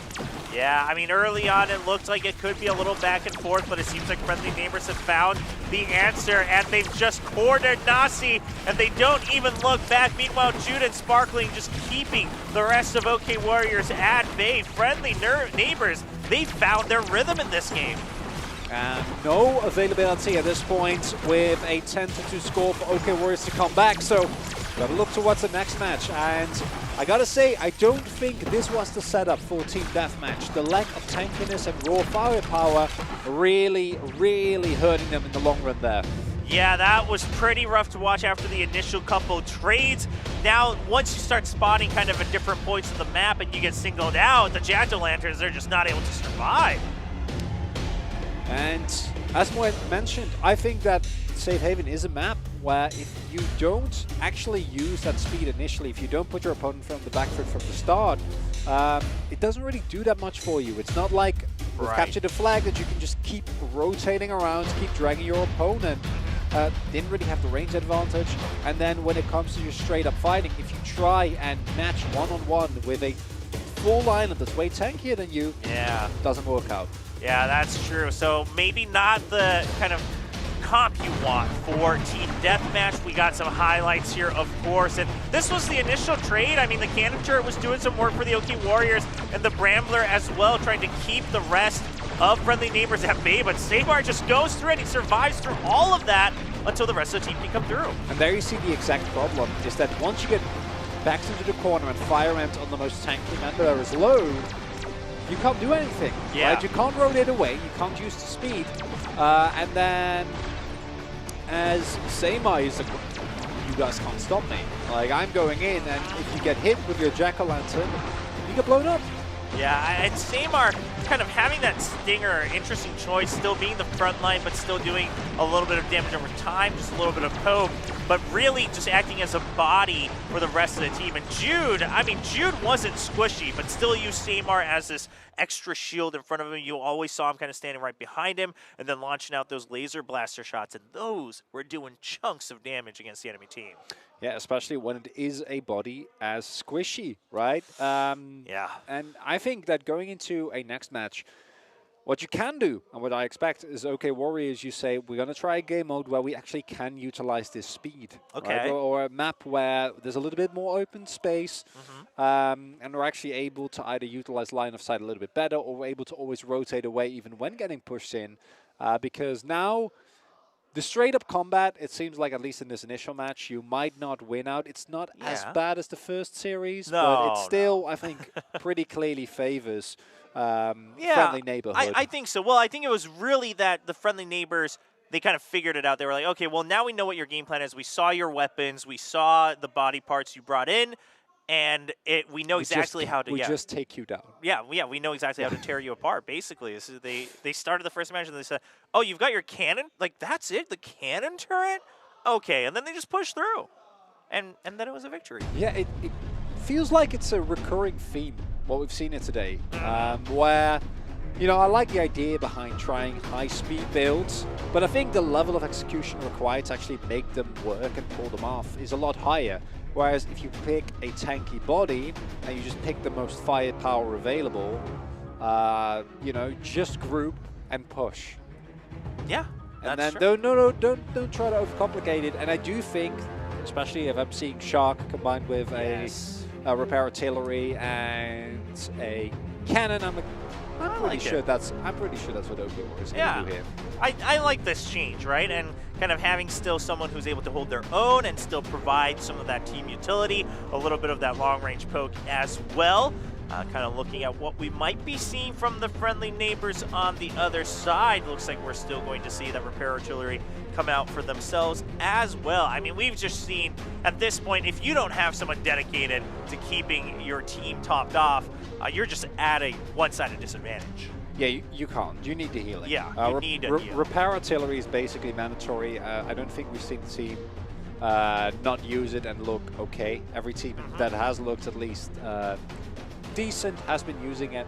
And coming into this next one, I wonder what game mode we're actually going to see. I think that a capture the flag is somewhat susceptible to the same issues that we saw here, where once you're behind and on the back foot, it seemed like, okay, Warriors had some difficulties with finding an opening, identifying when they actually could push in, you know, making use of their opponent's cooldowns. Right. So maybe you are looking for the chaos of collecting and capturing some chickens.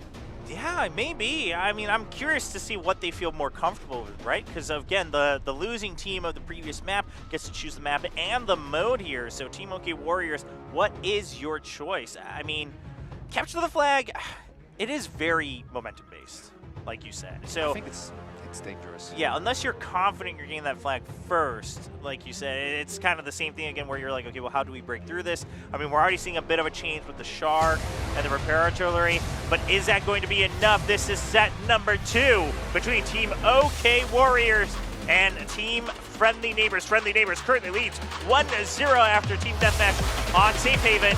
Let's find out what happens in map number 2. Oh my, it looks like it's just going to be a straight-up team deathmatch, but now on Arctic Base. Do you think Arctic Base works a little bit better? But look at the swap that we've seen from OK Warriors. Gone for a much tankier build. Still, though, immediately getting pushed onto the back foot, and I'm loving the positioning for Friendly Neighbors here. Oh, Friendly Neighbors, they've got them cornered. I mean, just some poke here and there, and now already OK Warriors, they have to stay grouped up, but Samar needs a little bit of help. He's a little bit out of range. The shield drone comes in just in time for the repair artillery to keep him topped off. He's able to back himself into the repair kit, but Samar needs to stay careful here. Yeah, really nice use of the Fisher, though, by Money Printer. He needs to be careful, though. Can't get taken down. Oh, my. 3 cannon turrets coming out from Friendly Neighbors, and they're going to trade 1 kill for 1. Health bars are in their favor, though. Fisher's coming through. Nasty also going down. And with that, Money Printer sure to follow fire and tries to help his teammate out. Health bar still very low. Oh, not able to stay topped off. And that is going to be the momentum once again going to Friendly Neighbors. This is what happened in the first map as well. Once they got that rhythm, they didn't let go, and it's looking the same way. And it's the synergy again from Friendly Neighbors. You called it very nicely. Those multiple cannon turrets thrown out at exactly the same time, both blocking and doing damage while the rest of your team pushes in. And it's the initial positioning taken by Friendly Neighbors that gets them to disadvantage of a score. Yeah, and this is, again, same art. This time it's going to be with the finisher, but always kind of running this front line, but with long-range poke, just to help do some damage, maybe catch a lucky shot. Oh, there's that grenade doing so much damage to Money Printer. He's going to have to back off for just a bit. And now FireEnt is pushing very aggressively, but again, the usage no. of these turrets is beautiful. Oh no, that was amazing. What a cutoff by the cannon turrets. My, oh my. And there you see, continuously Team Friendly Neighbors. OK Warriors, it's the similar issue, although not nearly as bad as Team Gala had with the cohesion and how they're moving on the map, right? Because I like FireEnt moving forward there with the tanky build that he has, but if Money Printer and Nasi aren't there, you just don't have the damage required, or even the healing to keep yourself topped up. And if you don't have the damage available, you can't actually take someone down. Never going to win the DPS race. Again, same play. Oh my goodness. I mean, this is, the Friendly Neighbors are just running laps around the OK Warriors right now. The OK Warriors catch a bit of a break. They push them out for now and still find their own ground, but there's the cannon turrets on the north side. You don't really have any other exits. You have to kind of face them head on, and it's just not going to be enough. Money Printer still picks up repair kit for himself. OK, Nasi very low. The cannon turret looking for the finish. The finisher homes in right in the last second, and now Money Printer all alone, not going to survive long enough for his teammates to return. Loving this comp from Friendly Neighbors. That's a lot great. of range that they have available between their artillery, but it's the usage of the cannon turrets that, to me, really signifies that this team very much on the same pace and a level of cohesion that I don't think we've seen today yet. Yeah, no, this was some really, really solid team play. I mean, the multiple times that we saw their coordinated cannon turrets, whether it's to lock someone in, whether it's to help with some nuke damage coming out. Friendly Neighbors looking quite dominant here in match number 2. They are now up 2-0 against Team OK Warriors. It's going to be a day of 3-0s, Chobra. It looks like it. I mean, looks like it, but I am kind of excited to see if Friendly Neighbors goes on to the finals. Right. Them versus Game Masters could be a fun one. Because I do think that there is still the opportunity for a comeback from OK Warriors. Although, if I'm seeing this level of just straight-up skirmishing coming through, I don't know if it's going to actually happen, right? Because I think here it's a little bit back and forth, it's a little bit even, but in the way they actually corner these plays and just blow them up in seconds. I mean, the conscious choices they make to group up and then to spread out. This play right bait. here. Oh no. Oh, they skipped the turrets. FireEnt. But again, look, it's create a zone that is impassable for OK Warriors. I mean, they create, this is Arctic base, it's an open map, and yet they still are able to create their own choke points and hallways here. And then the question becomes, what do you do? And unfortunately, for OK Warriors, the answer was not a lot. Not a lot at No. all. I mean, again, kind of a back and forth start off, but it seems like that's just Friendly Neighbors' agenda, right? They're kind of playing it slow until they're not. Yeah, they're gauging what their opponents are doing. They're trying to figure out, all right, what tanks did you bring in, right? What parts do you have? And as soon as you see the whole kit, you say, okay, we can still do what we want. Let's go. Yeah, different strategy coming out from them as well, right? Yes. And that's a diversity that I think after the first game, I'm happy they showed. Looking at the team that we saw earlier today in Team Game Masters, they didn't really get pushed at all. They didn't need to show diversity.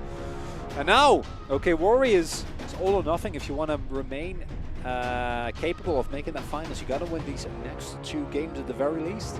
Yeah, you have to push it to Game 5 if you want any chance here. It looks like OK Warriors still considering the Sharks for a bit more of that tankiness and maybe switching things out, maybe looking at that laser blaster. I mean, they saw how much work it was doing for the Friendly Neighbors. And also, there's the cannon. There you Very go. nice. Big fan of that. Was used very well against him. And if you can't beat them, join them as really? Okay, Friendly Neighbors. Okay, the blade spinner, okay. That makes me think that we're going to be looking at another Chicken Man. Yeah, I think so. I mean, I think that's kind of the only scenario where you bring out the Blade Spinner because the opponent has to be stationary, right? Yeah. Because you're kind of relying on getting that full damage as the blade goes out and then boomerangs back. So if it's kind of team deathmatch or capture flag where you're always moving your open stasis, not that great. But if they're stuck in a barrel, pretty solid. Yeah, and honestly, I wouldn't mind a lava launcher. We haven't seen the weapon yet today, but it's very satisfying to play. If you have the opportunity, I wholeheartedly recommend it. Because you hit one shot, and then you're like, oh, that wasn't that much, and then it's tick, tick, tick, tick. Yes, the damage over time coming in. Yeah, it's pretty satisfactory. Combine that, you know, with some tiny tortoise shells with sharp blades. Touch them. Okay, all right. I'm getting the picture, and then maybe a turret on the side. Let's keep them locked in. Or two, or three, as we've seen. Friendly neighbors. Not quite that friendly. Oh yeah, their triple turrets was pretty nasty in that Arctic base. I wasn't expecting that one. That was very cleanly done from them. And it ties into what we said earlier at the beginning of the day, which is, especially this early on in a game, you know, when everyone's still learning mechanics, just come down to how cohesive are you as a unit. Yes. And when you see a team like Friendly Neighbors just all push that trigger at exactly the same time, it's really hard for other teams to match. Yeah, I mean, you can't really be prepared for that either, right? Because it happens in an instant. I mean, you can imagine that they have it up their sleeves, that they're capable of doing that. But as soon as you see the turrets, I mean, now you're up to your own devices to try to run away on your own, and you're gonna end up scattering. I mean, that's just human nature. You just start kind of running and panicking when you see that many more enemy health bars suddenly pop up on your screen. It's a little scary. Not a lot to be done, and I do think that if you're OK Warriors, maybe play a little bit slower. Repeatedly, we saw if you do try to push in through choke points a little bit too aggressively, you get immediately punished. So in this final map, possibly for them, the final map in this upper bracket game. Otherwise, of course, they will still be able to get third place. They're going to face off against Team Gala if they lose this one. We're assuming they're winning against Team Gala. Well, I mean, they are, right? Yeah, probably. I mean, if they lose this one, I'm saying. Right, If they lose this one, they will go up against Team Gala. Yeah. I'm not saying they will, because I do actually think that it's not like the Gala Game Masters match where we're like, no, it's not. No, I think it's there's not a happening. chance. There's definitely a chance here. I think so. Just needs to play a bit more cohesive, and most importantly, I think a little bit more patient. I think if you push him too aggressively, you get punished immediately. I like that you're bringing that up, because again, part of the other thing is Friendly Neighbors, they're always kind of waiting to gauge what you have, what you've brought out, because you can't know that until you start the game. So if OK Warriors consistently keep showing their whole hand right off the get-go, that gives Friendly Neighbors time to really just kind of spin those gears and figure out how they're going to win this map. Maybe you're the ones hiding your cards a little bit. You know, hold it a little bit closer to your chest and see how set number 3 pans out. That's what I'm thinking. I don't know if they'll go with that, though. I mean, they seem pretty gung-ho as soon as the whistle blows. Yeah. They just dive right into the action. And listen, the game... working well. Yeah, and the game lends itself to that, right? It's about the action. It's about the adrenaline. And when you start getting some of those kills, you know, it just keeps snowballing. Just gotta run with it. I'm gonna continue on the 3-0 train. Yeah. I think you're predicting the 3-0. I think Friendly Neighbors are going to do exactly the same thing, where they walk up and you're like, oh, and then they just win. They give you hope. They give you hope for the first like 15 to 20 seconds, and then they crush it. Yep, they are in the business of building up just to crash it down. So mean. Yeah, not exactly friendly. Not sure about neighbors either, but definitely not friendly. Well, you know, it's a busy neighborhood. There's a lot of tourists there. You're just walking about, and then suddenly there's like 15 cannon turrets. Yeah, there's just a roadblock, and you have nowhere to go.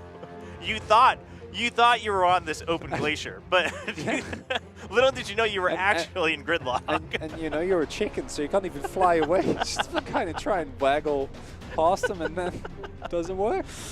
Oh, man. I mean, Friendly Neighbors, I'm liking what they're showing. I do hope OK Warriors can fight back. And now we have set number 3 ready. The players have selected their parts. We are going into set number 3. OK Warriors has made the choice. We'll find out which map, which game mode it is, as they try for a comeback from 0-2.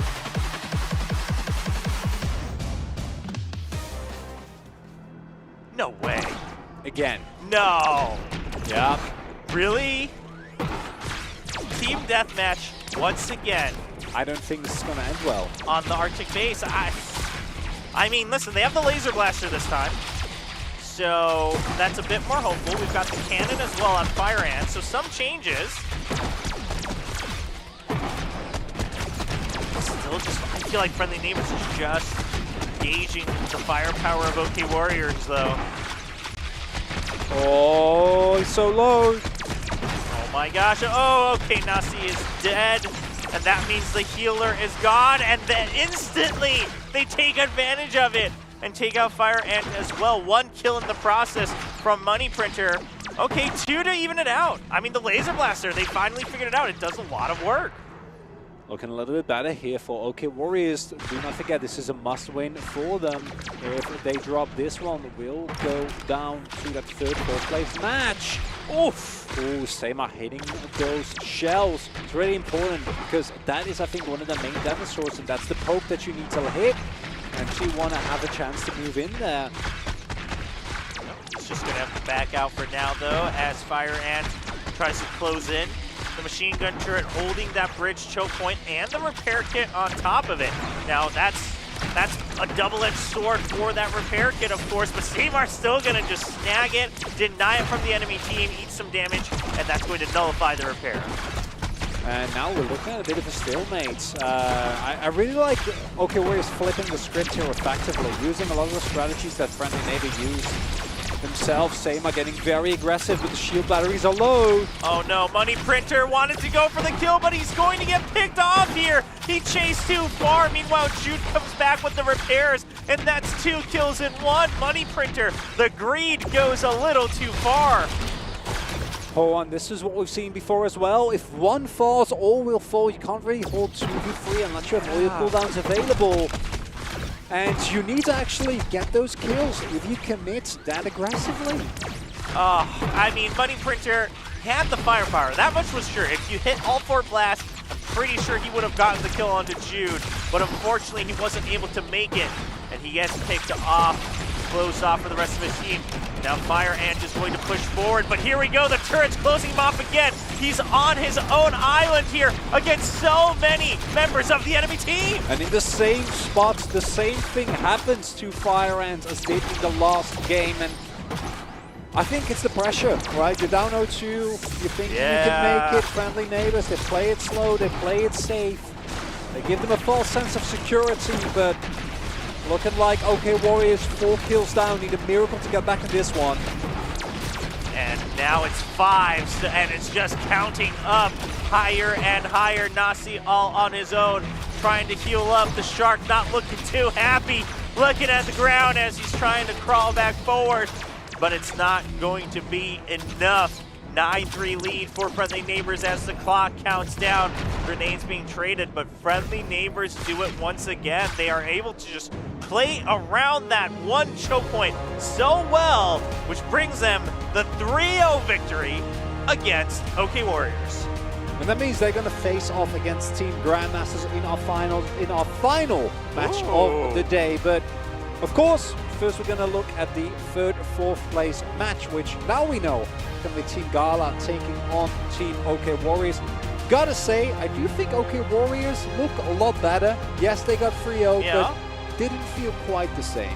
But they didn't select any of the other modes. So what does that say, right? I mean, because if they win the first one, Gala might choose a different mode. We'll have to find out in that 3rd place match. But of course, here we have Friendly Neighbors taking a pretty satisfactory, not as one-sided, but still very intentional and dominant gameplay as they take a 3-0 victory, and they will go up against the Game Masters in the final match. Meanwhile, we will have Team OK Warriors up against Team Gala in the 3rd and 4th place match. And whereas Team Game Masters was just sheer mechanical dominance, just straight up outclassing their opponents in every way, we saw from Friendly Neighbors what a match, when it's more evenly matched, looked like. There was a lot of back and forth, and it was the identification of the small points of weakness in the armor that were found, or that were left there rather, by OK Warriors. Yeah, I mean, I love just like the turret timings, their movement, and I wonder how that goes up against the Game Masters. Of course, for all of you watching from home, we have a little event going on. Make sure you follow the instructions below, register your account, register your email, and then just be lucky. Just be lucky. Just be lucky. It's the lesson of the day. If you want to win something. Yeah, 50 viewers will be winning a special NFT. So, I mean, it's a pretty high number. Yeah.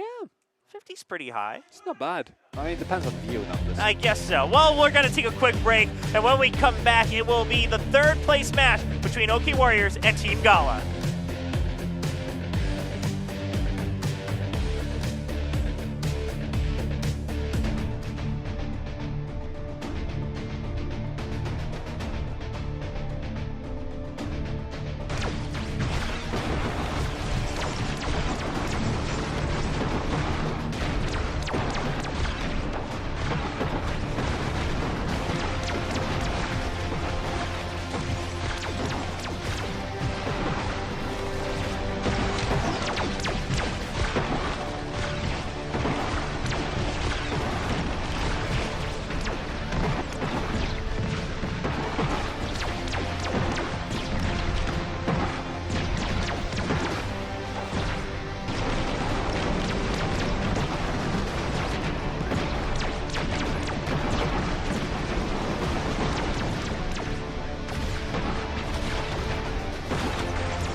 혹시 게임을 한국어로 지원할 예정이 있으신가요? 서비스하실 예정이 있으신가요? 당연하죠. 오, 완전히 당연한. 완전히 너무 당연. 짧은가요? 저희 그 갈라 게임과 스파이더 탱크에 많은 응원을 해주시고 있는 분들이 대부분도 아니고 많은 분들이 한국 분이셔서 당연히 저희는 저희 스파이더 탱크를 포함한 거의 모든 게임을 한국어 지원을 계획하고 있고요. 만약에 저희가 못하게 된다고 하더라도 제가 직접 번역해서라도 올리도록 하겠습니다. 앵천 골드 스킨 자체의 희소성은 전 세계에서 항상 언제나 영원히 한 개만 있을 겁니다. So Gala Labs. So it'd be great to talk to you a little bit about that, guys.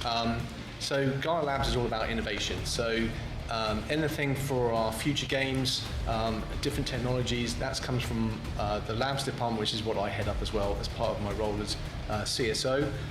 조금만 더 보태자면 당연히 서울에서 첫 경기를 하고 첫 리그를 발표하는 건 e스포츠의 종주국이 한국에서 하는 게 당연한 거 아닌가요? 그런데 사실 그 외에 더 e스포츠를 확장하고 싶은 의지가 당연히 있는데 이건 저희 게임 플레이어들이 얼마나 더 많이 들어오고 더 게임이 파퓰러해지느냐에 따라서 어디까지 확장할 수 있는지가 결정되는 부분이기 때문에 많이 플레이해 주시고 많이 소문내 주시고 많이 응원해 주십시오. What did you do in Gangnam Station?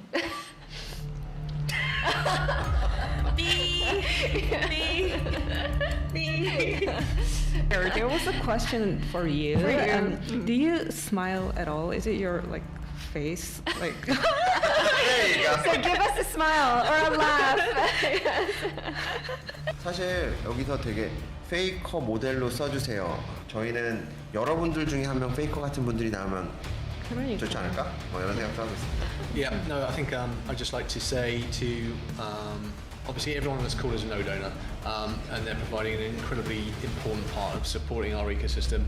I really hope that at some point when we're not in COVID times that I'll be able to come back, meet with some of you guys, we'll have some dinner or what have you, and meet properly. Thanks for having us on your show. It was nice to meeting you all, and we're really excited about this game and also about the future games.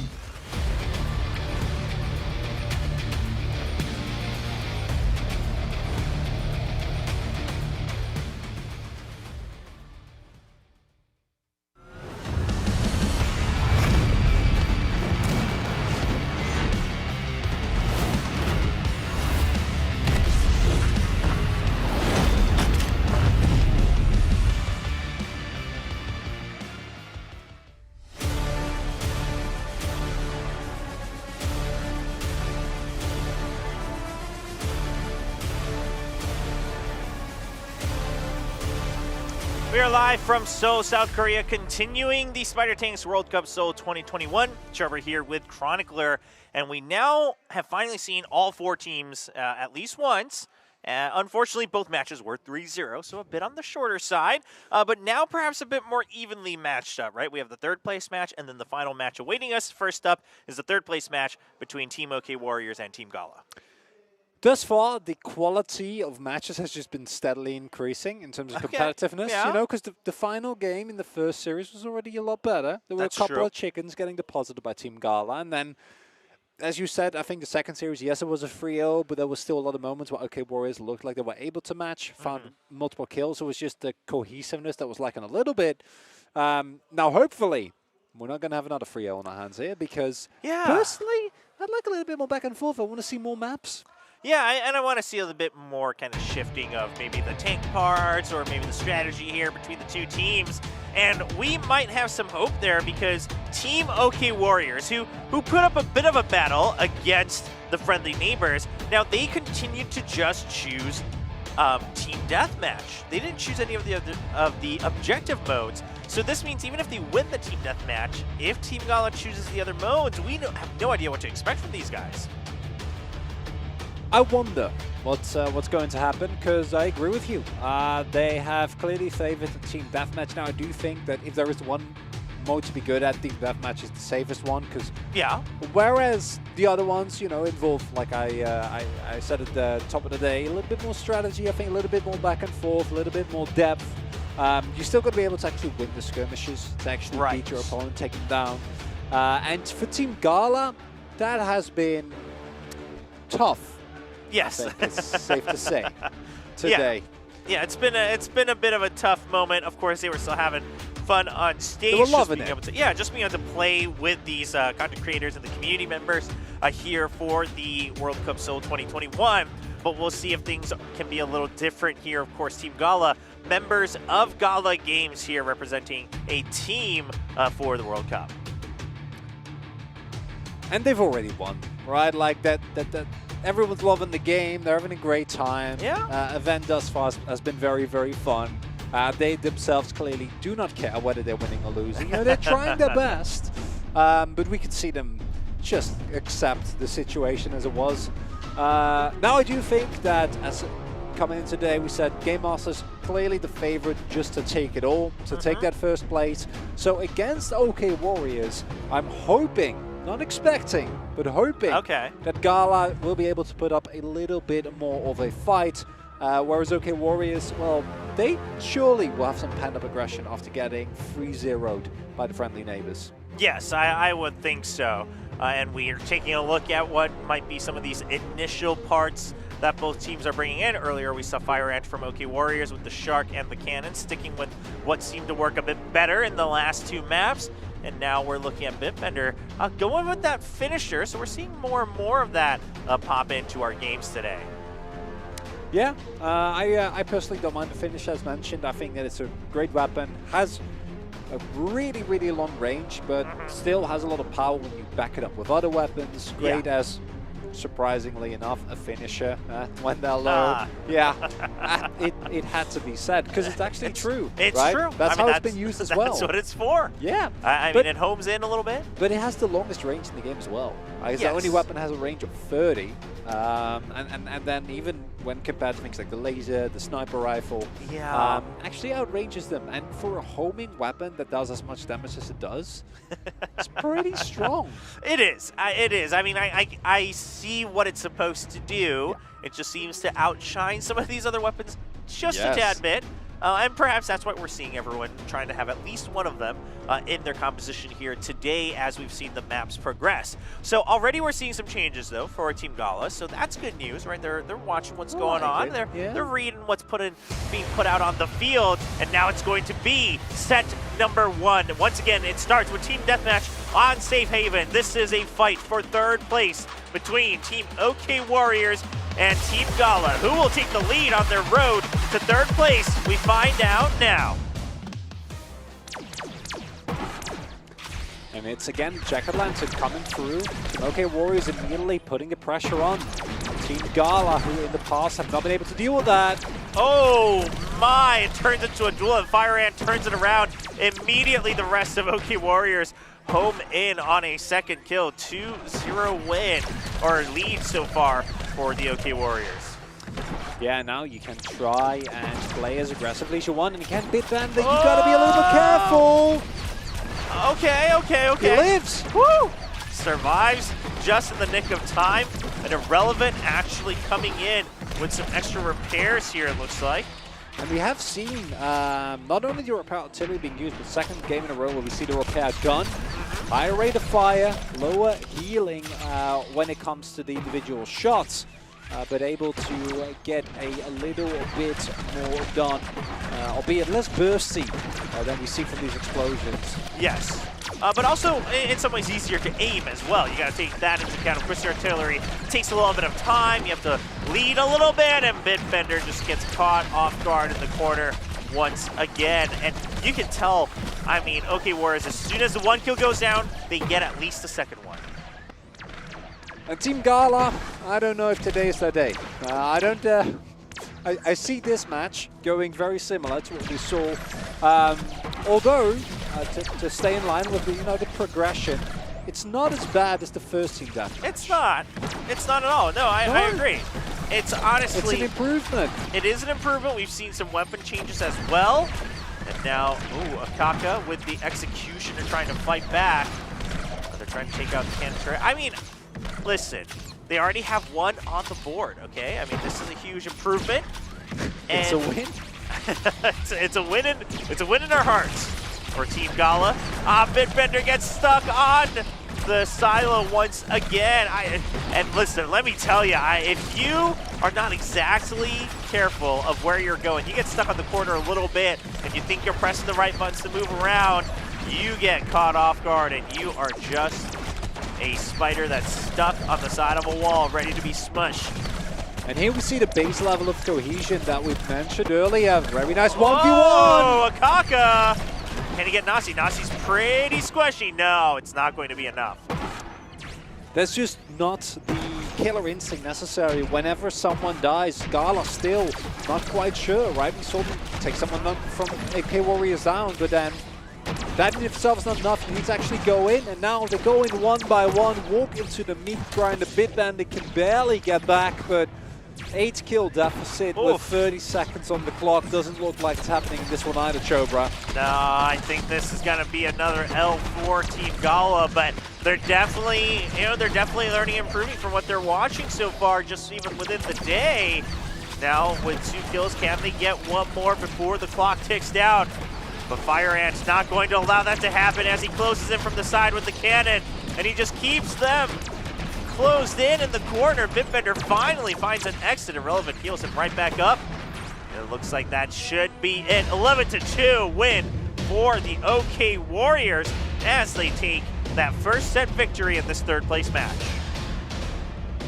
Team Gala, unfortunately not able to pick up more than a couple of kills in this one as well. It's OK Warriors that we see here what their strategy does when it actually does work. It's Fire Ant playing very forward, playing very aggressive. Yes.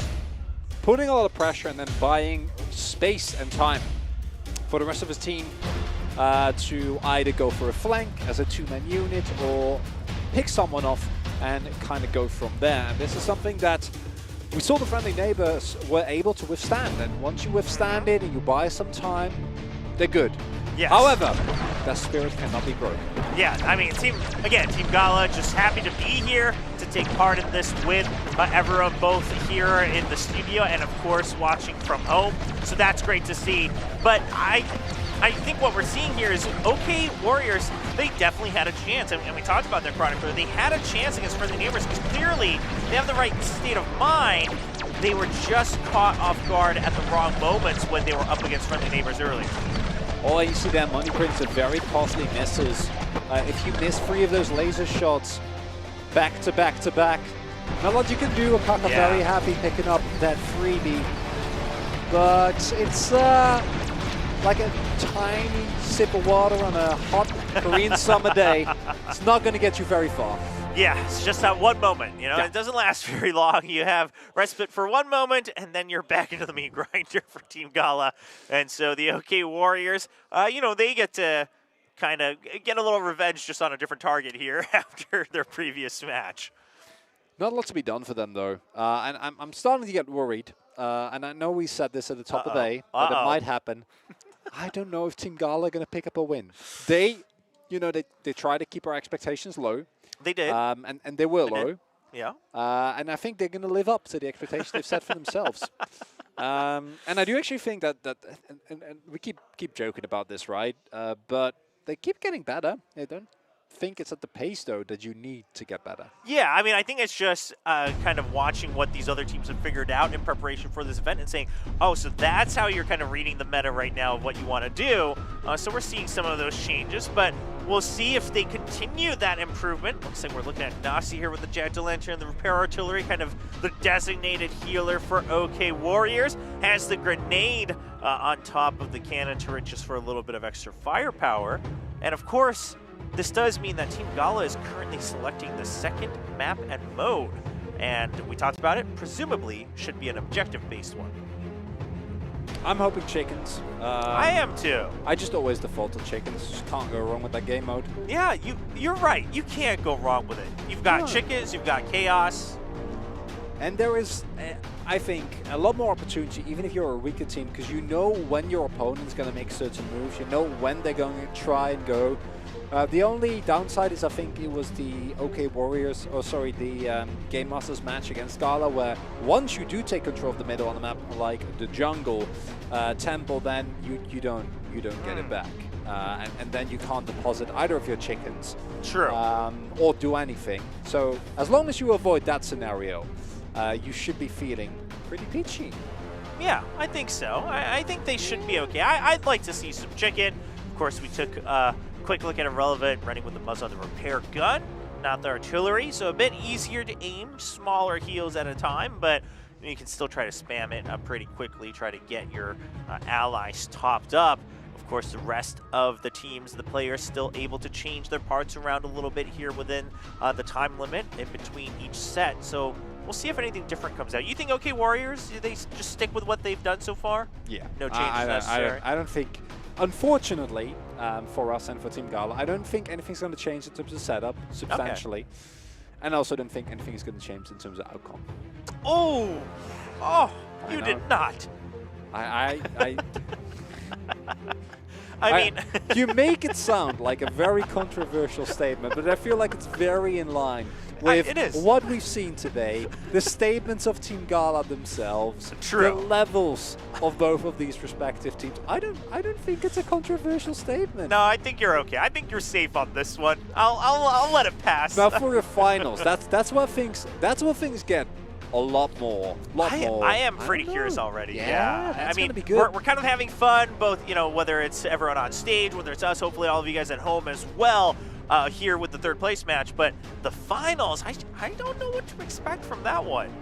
Because you said it pretty succinctly. Game Masters won out of kind of sheer firepower, but on the side of Friendly Neighbors, there was some good synergy going on. There was some strategy going on. They're a neighborhood. You know, you gotta look out for one another.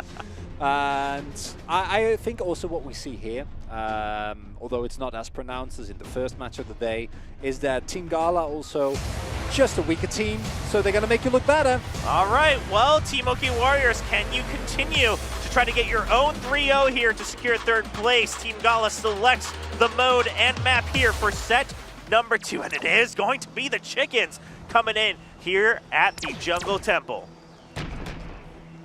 And what we saw happen last time was one of the teams able to set up shop in the middle of the map, and then you basically hold both of the two chicken setups. Money Printer! Okay, I'm liking it. Bitbender coming in with the Gatling gun, a bit more of a change. Knowing that you're going to have a bit more of this mid-range fight in the middle of the map, and now Team Gala up 6-1 in terms of score. It's a really good start. Here we do see finally the value from the Jack-o'-lantern is the speed I do have available. Oh, it looks like Nasi was the one being chased around, but eventually OK Warriors able to turn it into their own kind of choke, and they're able to turn things around and now catching up 5-6 in terms of score. Money Printer trying to deposit 2 more chickens. And you just got to be patient there, Team Gala. Like, let them deposit their chickens. If you walk in there by your own through the choke point, you're always going to get focused. Bitbender here as well. Might stay alive for a little bit longer, but you're still solo. No. Beautiful flank from Fire and Oh no! Irrelevant stuck on the palm tree. Wasn't able to find the exit quick enough. And now Akaka just staying alive with the shield drone, trying to trade. Will stay alive. Very nice movement.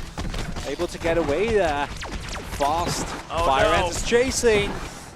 Bitbender got a little too far ahead, walks into his own trap, and now Fire Ant still just trying to weave in and out between these executioner shots, and there's the repair artillery just landing right where it needs to. Nasi keeping his teammate alive as they're able to win that fight, and now they're suddenly up 12-6. Oh, gotta be careful though. Bitbender trying to go for the sneaky chicken delivery.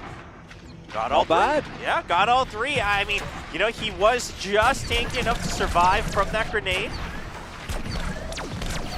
And I'm loving this back and forth, right? The jukes that you're able, especially with these slower rate of fire weapons, these projectiles, make it really hard. And Team Gala They're behind, but it's not insurmountable. With a minute left on the clock, there's still an opportunity for them to make it back. Yep, and they have control of this left side. And right now, OK Warriors, they're hungry for the kills. They're coming in, trying to clean shop. And look at that, Nasi with 4 already being channeled into the barrel. And there's nothing that they can really do. And now it's Gala, 45 seconds left on the clock. I know you want to go for the kills, but either you blow them up and you pick up as many chickens as you can, but Bitbander by himself gets taken down. Not much you could have done on that one, and meanwhile, Nasi's going to heal himself up with that repair artillery. That's the nail in the coffin right there, Chronicler. They were looking so good, like OK Warriors in the first match, but now such a big lead, and it's again a couple of these key crucial skirmishes where OK Warriors win and they buy just enough time to get a big chicken lead. And there's nothing that Team Gala can really do. Not able to push their lead, not able to win these skirmishes consistently, and then everything flows forth from there. Yeah, I mean, Gala even had that early lead. It was pretty substantial, and there was a bit more back and forth, but you called it, Chronicler. You find that one time to make that big wave, flip it on its head. It was Nasi with the 4 on the right side of the map, and that way OK Warriors is able to take a secure second map victory, leading 2-0 in this best of 5. The real victory is my prediction of a 3-0. That one is looking peachy, as I do think with every match, if we just keep playing enough matches, I think Team Gala at some point will start winning rather and never lose again. You know, as they keep getting better and better and better with every iteration, and it starts off very nicely here, really utilizing the ranks that are available. But after this, and this is something that I think they've suffered from, and that has been the most costly mistake that they've made, is that they go in one by one. Yes. Right? We just see either Bitbander or Irrelevant be off on their own, going to aggressively get picked off, and then it puts so much pressure on the rest of the team. Yeah. I mean, you're really kind of costing your team when you try to just go in and you think it's a 1v1, but the other team, they're always trying to communicate and set up these choke points, set up their own pinches, and you kind of get caught in your own little trap. And then, of course, the rest of your team is now up in a 2v3. Hasn't worked out so well. I mean, even up until this point, it still seemed doable, but look at that. Just within 7 seconds on the clock, suddenly there's 6 more points on the side of Team OK Warriors, and they'll be taking that win. So they now lead 2-0, which means Team Gala still gets their pick of map and mode. Do you think we stick with the chickens, or do we try capture the flag? I want a Dragon Cave capture the flag. Ooh. We haven't seen Dragon Cave Yeah, yet. that's true. We haven't seen Dragon Cave at all today. No. Okay. I really want to see Dragon Cave. Dragon Cave capture the flag. That could be good. Dragon Cave has got a little bit of the little cubbies on the kind of extremity of the map. You can try to hide out it. I just want to hit all the maps. That's true. Yeah. I'd like to see all of them. You know, getting a little bit of that variety. I mean, we've already had the 2-3-0s so far earlier in the day. Might as well spice it up a little bit with a new map. With another 3-0, but now with a different map. That's what it's looking like. I mean, it is looking like it, It's and again, okay. it's somewhat expected, right? The finals are there. There you go. To be a saving grace, I think the finals will not be as one-sided. No, I would be surprised if they were. I would be disappointed, mostly. That too. Well, I would be in awe. It would be really cool for a team that just relentlessly 3-0s. Yeah, but I mean, yeah. It'd be a shame if we just end up with No, the I minimum amount agree. of games I agree. possible in a day. Yeah, when you have 4 best of 5s, and if they all turn out to be 3-0s, that's not something that you're really looking forward to when you're trying to watch a tournament. So hopefully we see some different things. But okay, are we seeing a full chicken with the repair kit and the shield drone, the repair pack and the shield drone? I'm a stickler for cohesiveness. If you want to go full chicken, I fully support that. I like it. Yeah. He's laughing a bit. He knows what he's doing. He's having a good time. Understandably, I think. The chicken has a similar issue that something like the Jack-o'-lantern has, not as pronounced, but you will be a little bit squishier, so you got to make sure that you dodge your shots. But with the amount of sustain available, I wouldn't be surprised to see them go for this. I do think that they have looks best when they are the aggressor. And they don't get punished, right? We saw that Team Friendly Neighbors was able to consistently segment off usually the Vanguard, which is generally fire ants going in aggressively, and then zone him off completely. If you're able to avoid that specifically, I think you're going to feel very, very good. Whereas, as Gala, just try stuff. You know, just yeah. I Try mean, I some like spinners. it. Yeah, go for the blade spinner. Now on top of the bandit, I like it. Kind of the lighter tank. With the spinner, I think you do want a little bit more speed and mobility. So I'm down with it. And we'll see how well that pans out. I mean, we saw it do a lot of damage earlier, just not able to secure the overall victory. So we'll see what Akaka can do here for Team Gala with that blade spinner. I'm just sad we haven't seen the Flea yet. That's true, and a lot of these players listed the preference being Flea. But they haven't. Well, they were all faking you out. They've kind of let me down. It's all about the sharks today. It's been sharks, a little bit of tortoise, a lot of shepherds as well. And a lot of like shepherds. it's kind of like one of the base ones. We've seen some bandit usage. Bandit is like the most cookie cutter. Yeah. It's you know it's the basic. It's the when you think of a spider tank, Yes. the bandit's probably what you're imagining in your head. It is just it's legs. It's a tank. It's what you'd expect. You know? It's just legs. It's just legs for days. That's the bandit. No, that's Flea. Flea's got Actually, more that's legs. true. Flea's got more legs. And there is not actually an actual set of spider legs. There is not. Yet. I'm sure at some point they will go for that. Yeah, you think so? Like a daddy long legs type of spider tank? Possibly. That'd be kind of wonky. I'd be down with that. Yeah, I'd be down with that. Okay, all right. We've got some ideas flowing. Well, it looks like set number 3 is ready between Team OK Warriors and Team Gala. OK Warriors up 2-0 on the cusp of taking 3rd place here at the World Cup Seoul 2021. Okay. So Team Gala choosing Team Deathmatch on Arctic Base, which is what? OK Warriors selected the entire last match? Yeah, it's a bold choice, that's for sure. One that I'm not sure whether it's going to actually work out, as we do see the back and forth come through. Bitbender has been a bit aggressive every now and then and not able to hit most of these shots, but neither is Fire Ants hovering around. Oh, trying to get some extra heals from Irrelevant at range, but not able to stay alive. Now Akaka and Relevant caught in their own corner. They need to make their way out of here. Akaka will have to pop that shield round just to buy some time, but they're still getting pinched on. And Bitbender, he's looking for the flank, but he's not able to actually get anything on. Fire Ant getting very low, needs to stay alive. He's hiding. Hiding. Oh, there you go. Bitbender gets the kill, but at the cost of his teammates going down. And it's enough time as well. You just need to buy time, try to stay alive for as long as possible, because it's still a favorable trade in terms of kills. Now reinforcements have arrived. Bitbender far forward, Fire Ant going in. Oh, he's staying alive. He gets the repair kit, and Fire Ant has to turn back, but not fast enough. And now catching up from Team Gala. No, it's going to be OK Warriors still keeping the lead. 2 up, 5-3 advantage for OK Warriors on blue. But the chicken flank working out very well there. Money Prince coming out of nowhere. Able to pick up a kill or two. Bitbender now also going down, and Team OK Warriors, they clearly have thrown caution to the wind and are just having a good time in this final match. Yeah, they're just pushing forward. I mean, they're trading kill for kill, but they know they're in the lead. So it doesn't matter as long as they consistently trade 1 for 1. I mean, we see the Fire Ant coming in with the Hurricane as well for the tank body. Oh, Nasi trying to dodge. They're even. Team Gala, they're bringing it back. Oh, Fire Ants, I don't know about that one. Oh, that's a little too far in. I mean, you said they threw caution to the wind, and they definitely have, but it's starting to cost them as Team Gala, they've kind of figured out that OK Warriors are playing a bit more lax, and now Team Gala up 8-7. Uh-oh.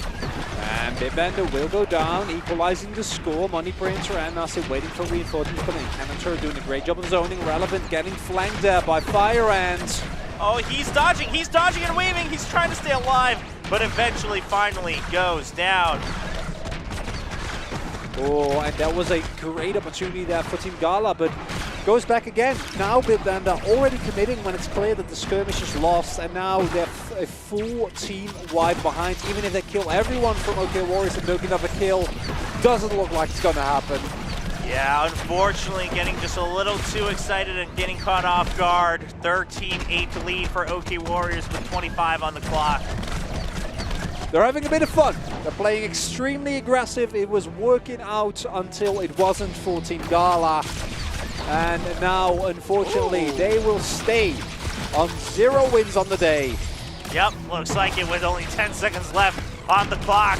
No fathomable way to come back, but still trying to get some last kills here. Akaka trying to get some more damage, but not able to pick one up as the match ends 15-9. Lead for the OK Warriors, which means they will be taking the match 3-0, and they will be snagging that 3rd place. 9-0 thus far in terms of the best of 5 scores.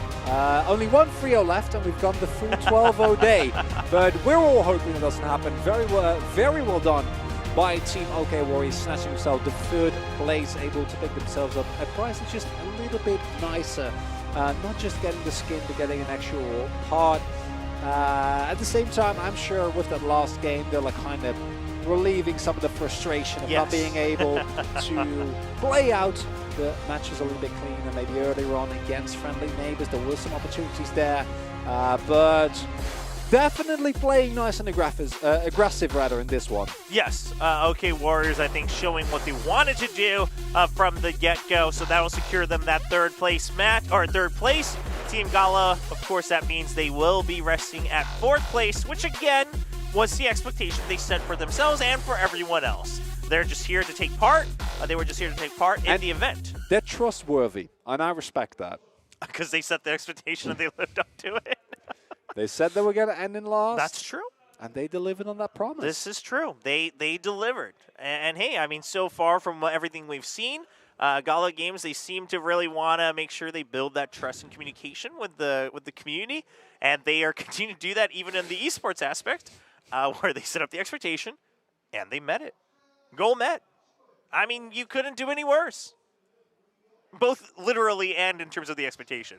Both on the scoreboard and in terms of the expectation. Just so we're very clear. But Team Gala, I mean, they were having fun on stage. Here's the thing, is that you don't get many chances to play like in this kind of environment, no matter whether it's an event or whether it's an actual tournament. Yeah, and so just being able to have fun and then also interact, I think, with some of these players here in Korea, I think was a pleasure for them. But that means, ladies and gentlemen, we're going to be taking a quick break, and when we come back, it is going to be the final match between the Game Masters and the Friendly Neighbors. This is the one we're hoping is not a 3-0, a best of 5 to determine who will be the 1st place. Don't go anywhere. We'll be right back.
혹시 게임을 한국어로 지원할 예정이 있으신가요? 서비스 하실 예정이 있으신가요? 당연하죠. 오, 완전히 당연한. 완전히 너무 당연. 짧은가요? 저희 그 갈라 게임과 스파이더 탱크에 많은 응원을 해주시고 있는 분들이 대부분도 아니고 많은 분들이 한국 분이셔서 당연히 저희는 저희 스파이더 탱크를 포함한 거의 모든 게임을 한국어 지원을 계획하고 있고요. 만약에 저희가 못하게 된다고 하더라도 제가 직접 번역해서라도 올리도록 하겠습니다. 엔천 골드 스킨 자체의 희소성은 전 세계에서 항상 언제나 영원히 한 개만 있을 겁니다. So Gala Labs. So it'd be great to talk to you a little bit about that, guys. So Gala Labs is all about innovation. So anything for our future games, different technologies, that comes from the labs department, which is what I head up as well as part of my role as CSO. 뭐 조금만 더 보태자면 당연히 서울에서 첫 경기를 하고 첫 리그를 발표하는 건 뭐 e스포츠의 종주국이 한국에서 하는 게 당연한 거 아닌가요? 그런데 사실 그 외에 더 e스포츠를 확장하고 싶은 의지가 당연히 있는데 이건 저희 게임 플레이어들이 얼마나 더 많이 들어오고 더 게임이 파퓰러해지느냐에 따라서 어디까지 확장할 수 있는지가 결정되는 부분이기 때문에 많이 플레이해 주시고 많이 소문내 주시고 많이 응원해 주십시오. What did you do in Gangnam Station?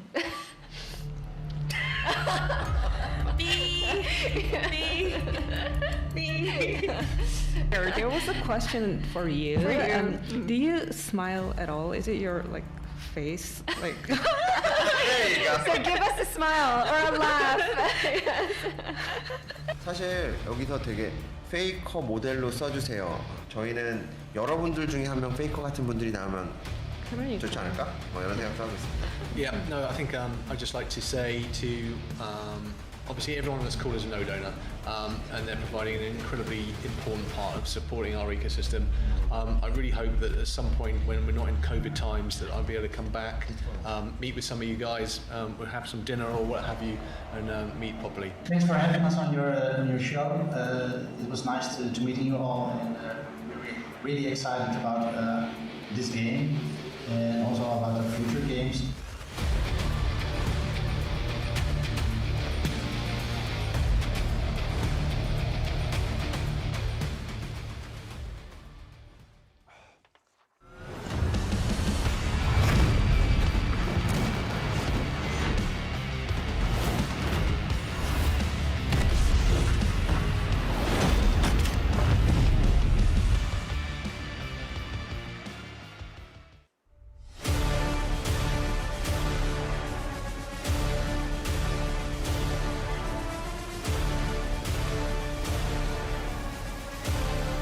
We are live from Seoul, South Korea as we continue the first steps of Spider Tank's Esports with the World Cup Seoul 2021. Cherber here with Chronicler, and it's time for the final best of 5 of the day to see who will be the first place team here in these 4 event matches.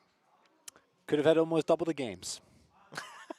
But it wasn't meant to be. It hurts me. I wanted to see more weapons. I wanted to see more maps. I wanted to see the one map that we haven't seen yet.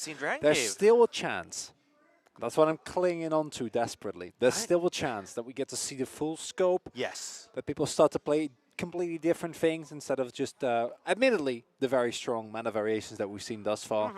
But honestly, I think both these teams, at least for the first match, are going to stick to what has worked for them thus far. Yeah, I mean, no reason to change it. It's worked so far. You've won both of your matches 3-0. The first set is a team deathmatch, so you don't really need to do any quirks, right? You don't need to work around any kind of unique aspects. So we'll probably see that, but I'm with you. I hope to see some adaptation as we go. I do want to see Dragon Cave because we didn't get to talk about it. We've seen all the other 3 maps so far, so we'll see if that comes true. Here is Team Game Masters, PSJ, Jelly, and MJ, and they were very, very dominant in their game against Team Gala. Definitely the team to beat. The favorites, although we did see that Team Friendly Neighbors playing against a team that was a little bit stronger. There was still Team Gala was able to put up a much better fight against Team OK Warriors, who were handily beaten, but it wasn't completely lopsided. So might give us a little bit of a skewed view of how good the Game Masters are, but if they win this first game even remotely as dominant as we've seen thus far, then they're a terrifying team. They look like they are very much in sync, very good mechanically, and it's the coordination that really sets their opponents apart from the rest. Friendly Neighbors looking as cohesive as a unit as can be. Yes, Friendly Neighbors, again, seems to be more about that teamwork, right? The kind of coordination for those kind of critical timing attacks, so to speak, against their enemies. So we'll see. I mean, Game Masters, from what we've seen so far, they don't ever let their foot off the pedal, right? And can Friendly Neighbors fight against that is the real question. I can't get over the sunglasses. I love it. They're just too good.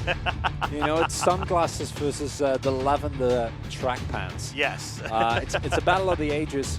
And cast your mind back, first match we saw the two-headed shark tortoise comp be mostly used by Team Game Masters. Didn't really shy away from that, really no need to. Very tanky, very beefy, really good in the straight-up fights. And I haven't finished my sentence, or I see the first shark on my screen, and I would expect them to, at least for the first map, stick with that strike. Yes, I would expect the same, especially because they seem to still favor carrying those speed boosters as well, so they're not exactly really sitting on a huge disadvantage. They're saying, listen, we have faith in our firepower by pure just weaponry. We don't need to rely on our abilities. Our abilities are there to make sure we're together, and then just in case of an emergency, the shield drone is there on that second ability as well. And from their opponents, it was their ability users, not really the tanks themselves, the spider tanks, the bodies, the weapons, but how they use their cannons to punish over-aggression from their opponents.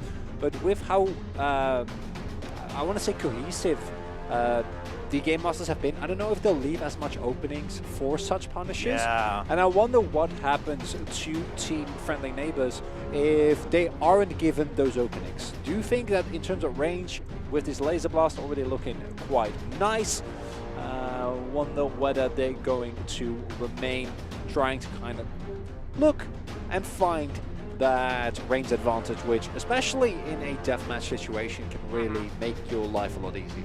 Yeah, I mean, again, it's just a matter of, it's going to be much smaller timing windows when it's up against Game Masters, I feel, so it's going to be a bit of a tougher decision for the Friendly Neighbors to make.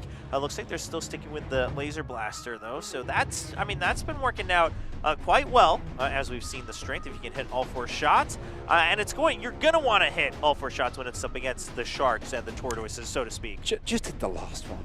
You can miss the, I mean, That's it's better if you hit That's the first 4, but just, or sorry, the first 3, but at least make sure you hit the last one. That's the one that packs the biggest punch. And winner of this one gets the Jector Lantern.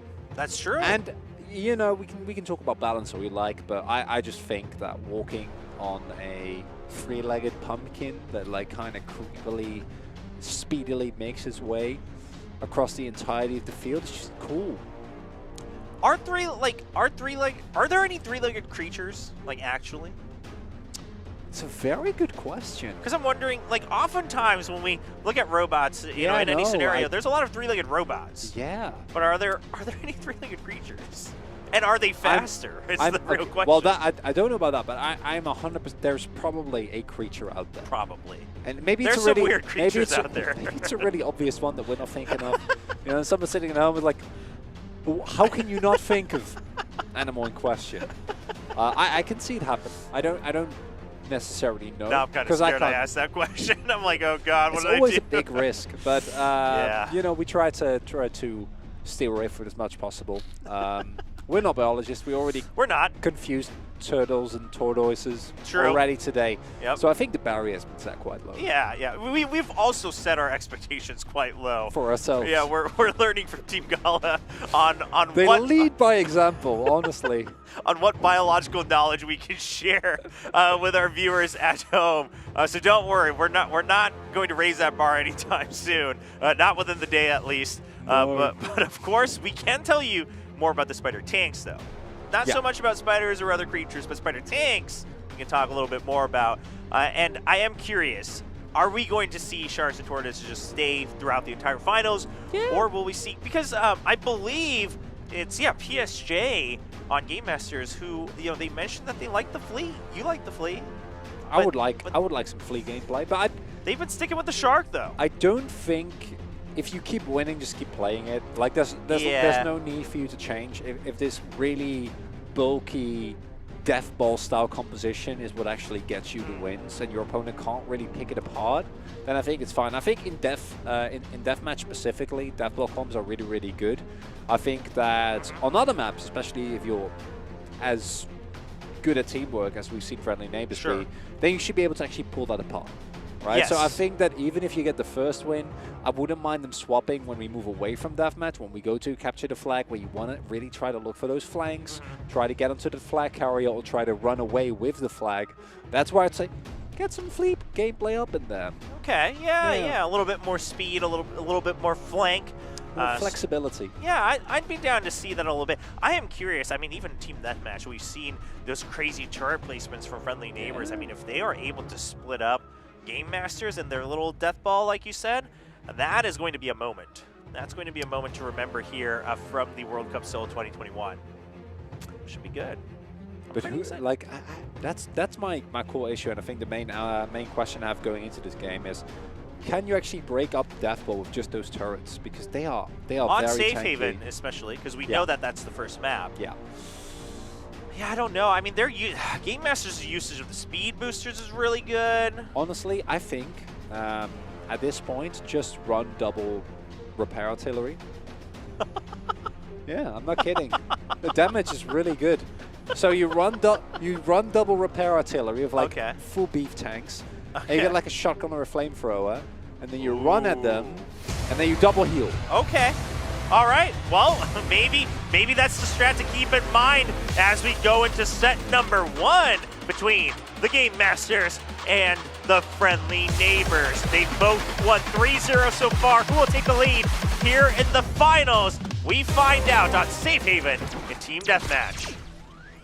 And immediately there is that pressure coming through. Samar already getting segmented off. MJ holding the middle. PSJ looking for that flank. Samar. Oh, reinforcements are coming in though. Okay. Very nicely done. I like it. I like Spark. Oh, and Samar still able to just keep up the poke with the Stinger. And now just diving a little bit too far in against the Flamethrower. MJ answers back, tied 1-1. And that was a really nice initial move there by Friendly Neighbors, making sure getting him out, but then the follow-up just wasn't quite there, not able to actually push through that middle. And if you actually get in range of the flamethrower, you're not going to win the trade. Yeah, MJ was just really waiting for that in the center. But right now it's turned into a 3v3. MJ just trying to see if he wants to maybe go for a flank. You can tell that MJ's really just waiting in the choke points because of that flamethrower usage. Can't really go for any other chases. Oh, look at that. They've lost track of him. They're trying to push. Flank's coming though. But I don't think they'll be in time. Oh no, MJ just too far out. I mean, again, their bodies are pretty slow to begin with. I mean, Jelly right now is on that Jack-O-Lantern, but the Tortoise and the Shark are fairly slow without those speed boosters. And now Jelly just needs to stay alive until his teammates can catch up, but they're so far away. And what we're seeing here from Friendly Neighbor, or the Friendly Neighbors rather, is exactly the same as what we saw Game Masters do, which is the moment you find a single opening, run in as 3 people. And whereas the sheer firepower last time was enough, this time they're trying to set up flanks, it doesn't really work, and the mobility is just too much. And now Jelly's going in, gonna get demolished as well, and Friendly Neighbors looking dominant here in this first game. Yep, 6-1 lead. Jelly just escaping in time to try to pick up that repair pack. Still pretty low though, again, Jack-O-Lantern. Very, very squishy here in Spider Tank, so you're gonna have to watch out, and you gotta make sure you're also timing kind of the reload, the cooldown time of your laser blaster. And I'm just loving how well they're kiting away from this flamethrower. Flamethrower's gotten 1 kill. It's all the value it's gotten. Oh man, and the cannon turrets are chasing after them as well. I mean, again, just the timing pushes from the friendly neighbors. I mean, in that first match we saw in the day, we thought the Flamethrower was going to be dominating all day, but right now friendly neighbors have figured out the distance they want to keep. And especially on a map this big with flanks being fairly obvious, yeah, you can run in, but it's not going to do anything at this point. It doesn't matter, right? They're too far behind.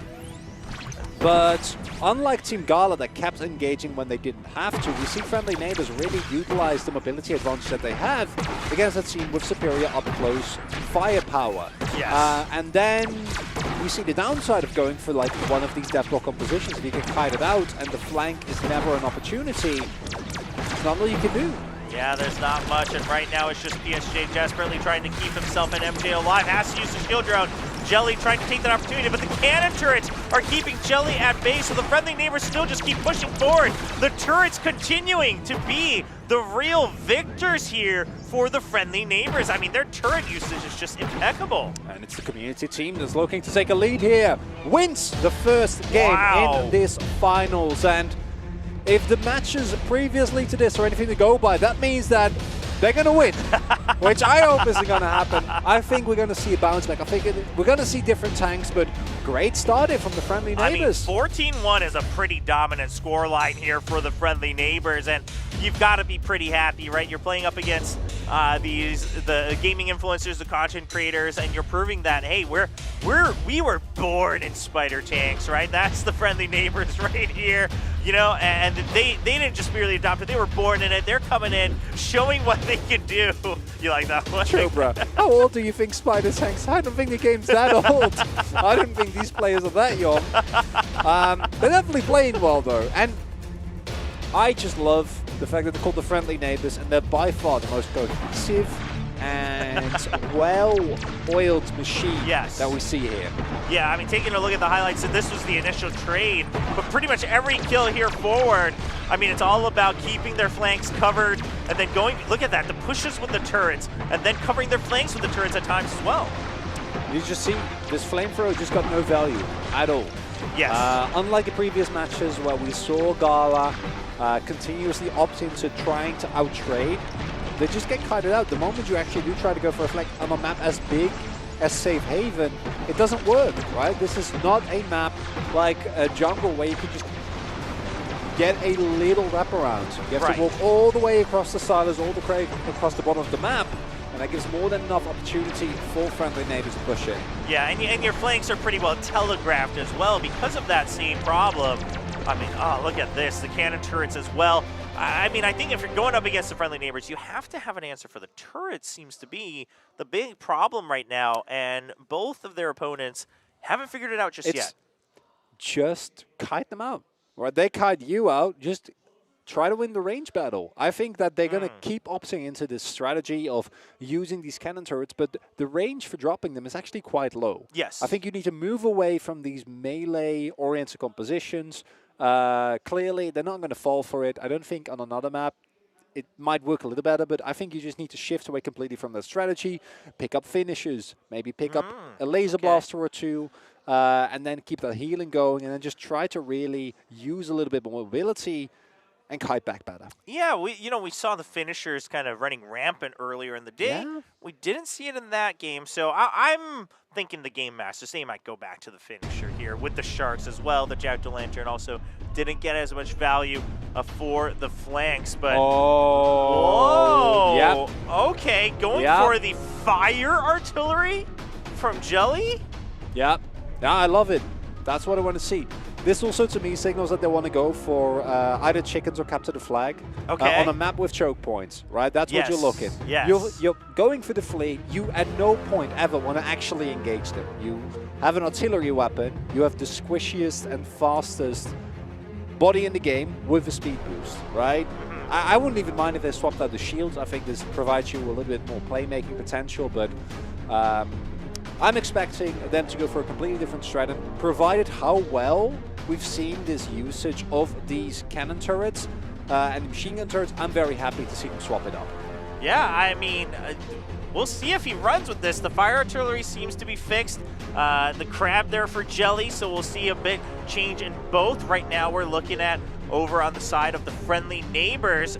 Nothing changing here in terms of their healing. It is still going to be that repair artillery going with that muzzle. So no strong changes there. Of course, we don't know maybe what their offensive capabilities are going to be. I think as team friendly neighbors, you don't have to swap it up, right? You've you're still won. You haven't lost a single match. You're in the lead today yet. You're in the lead. You 1-0.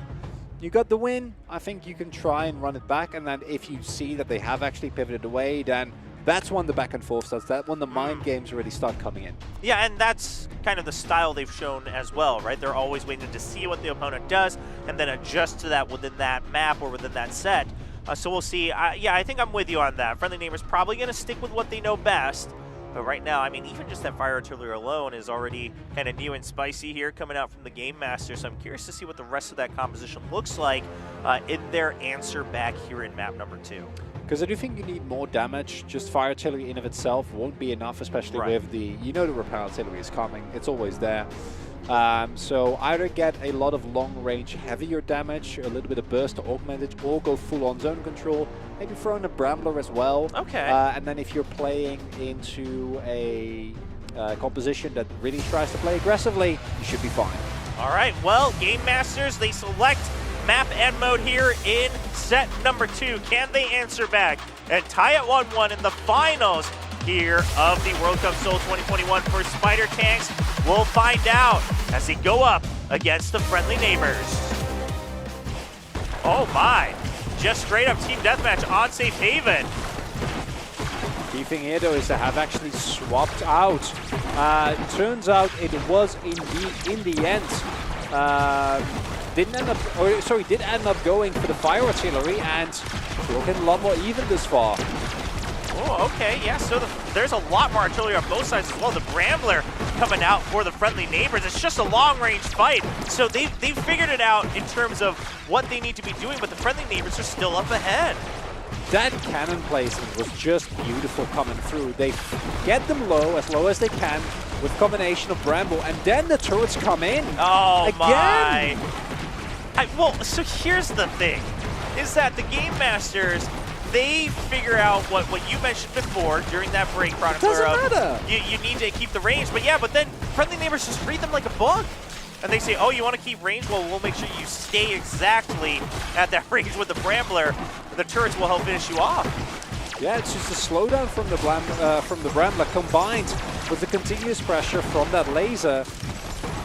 Team keeps continuously getting healed up. And there's not a lot that they can do. Yeah, you get a kill left or right, and that's nice, but it's still a full team wipe ahead for friendly neighbors. Just need to defend now, make sure that they don't lose anyone else.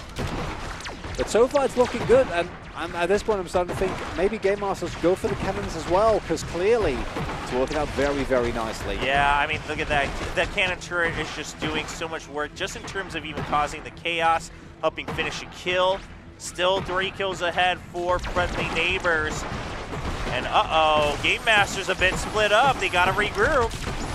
And they're getting flanked. Maybe this time the push actually comes through, but Seymar goes in deep. Oh, but the fire artillery is able to pick up 1 kill. Jelly now gets traded back. MJ just trying to stay alive while the flank trying to do some work. But Seymar, can he win this duel before backup comes? No! It's going to be yet another trade. Jude still stays alive at the bottom of the map. But the problem here is, because it's even trading, it's actually favorable to your friendly neighbors. They're up 3 kills, so all they need to do is just make sure that they don't get picked off, try and pull them apart, try to trade at the very least evenly, and they're going to be fine. Yep, and they're feeling pretty comfortable. Jude able to still pick up that repair pack. He's going to, oh, he has to cross that fire artillery though, so he does take a little bit of damage. They're going to keep their distance to repair up, which means the machine gun turret has been wasted by the Game Masters. And this is where I would have liked to see a different game mode, because I feel like I like the strategy from the Game Masters coming through, but you don't have any pressure points to actually force Team Friendly Neighbors to commit to you, right? And now, Friendly Neighbors, they're getting pushed into the back. 30 seconds, 2 kills is definitely attainable. Seymar is low. Yeah, there is a chance. MJ also pretty low alongside PSG. They both have to stay back. Jelly needs to get the call, but Jelly knows that time's ticking down. He needs to try to push for a kill, but it's not going to be. Oh, the fire artillery does keep Seymar. cut off from the rest of the team, and a good shot, but it's still going to be traded off. MJ also still so low. No chance for the Game Masters to try to catch up here. And it's going to end at a 9-8. Woo! It Last second. It did come down to the wire. I mean, they picked up one more in that last second. I wasn't sure they were to be able to make it, but still, it is going to be the friendly neighbors who pick up yet another win. And again, it comes down to the usage, and I hope we get to see a replay of that first cannon that they place right across. It's on the very, very edge of the range of that cannon. The preliminary work is done by the brawler. It zones them, keeps them relatively low even throughout all the healing, and then that cannon turret just comes down and snipes a couple of people. And I really hope that we see the Game Masters move to a different game mode. I think that you need to force the friendly neighbors to actually fight you, because I think if you let them play their game, they've shown now they're going to outtrade you. Right. You need to try and actually brawl with them a little bit better, not have them dictate the pace of the game. And in deathmatch, I think this is just going to keep happening. I agree with that assessment. This turret. There you go. This is the one.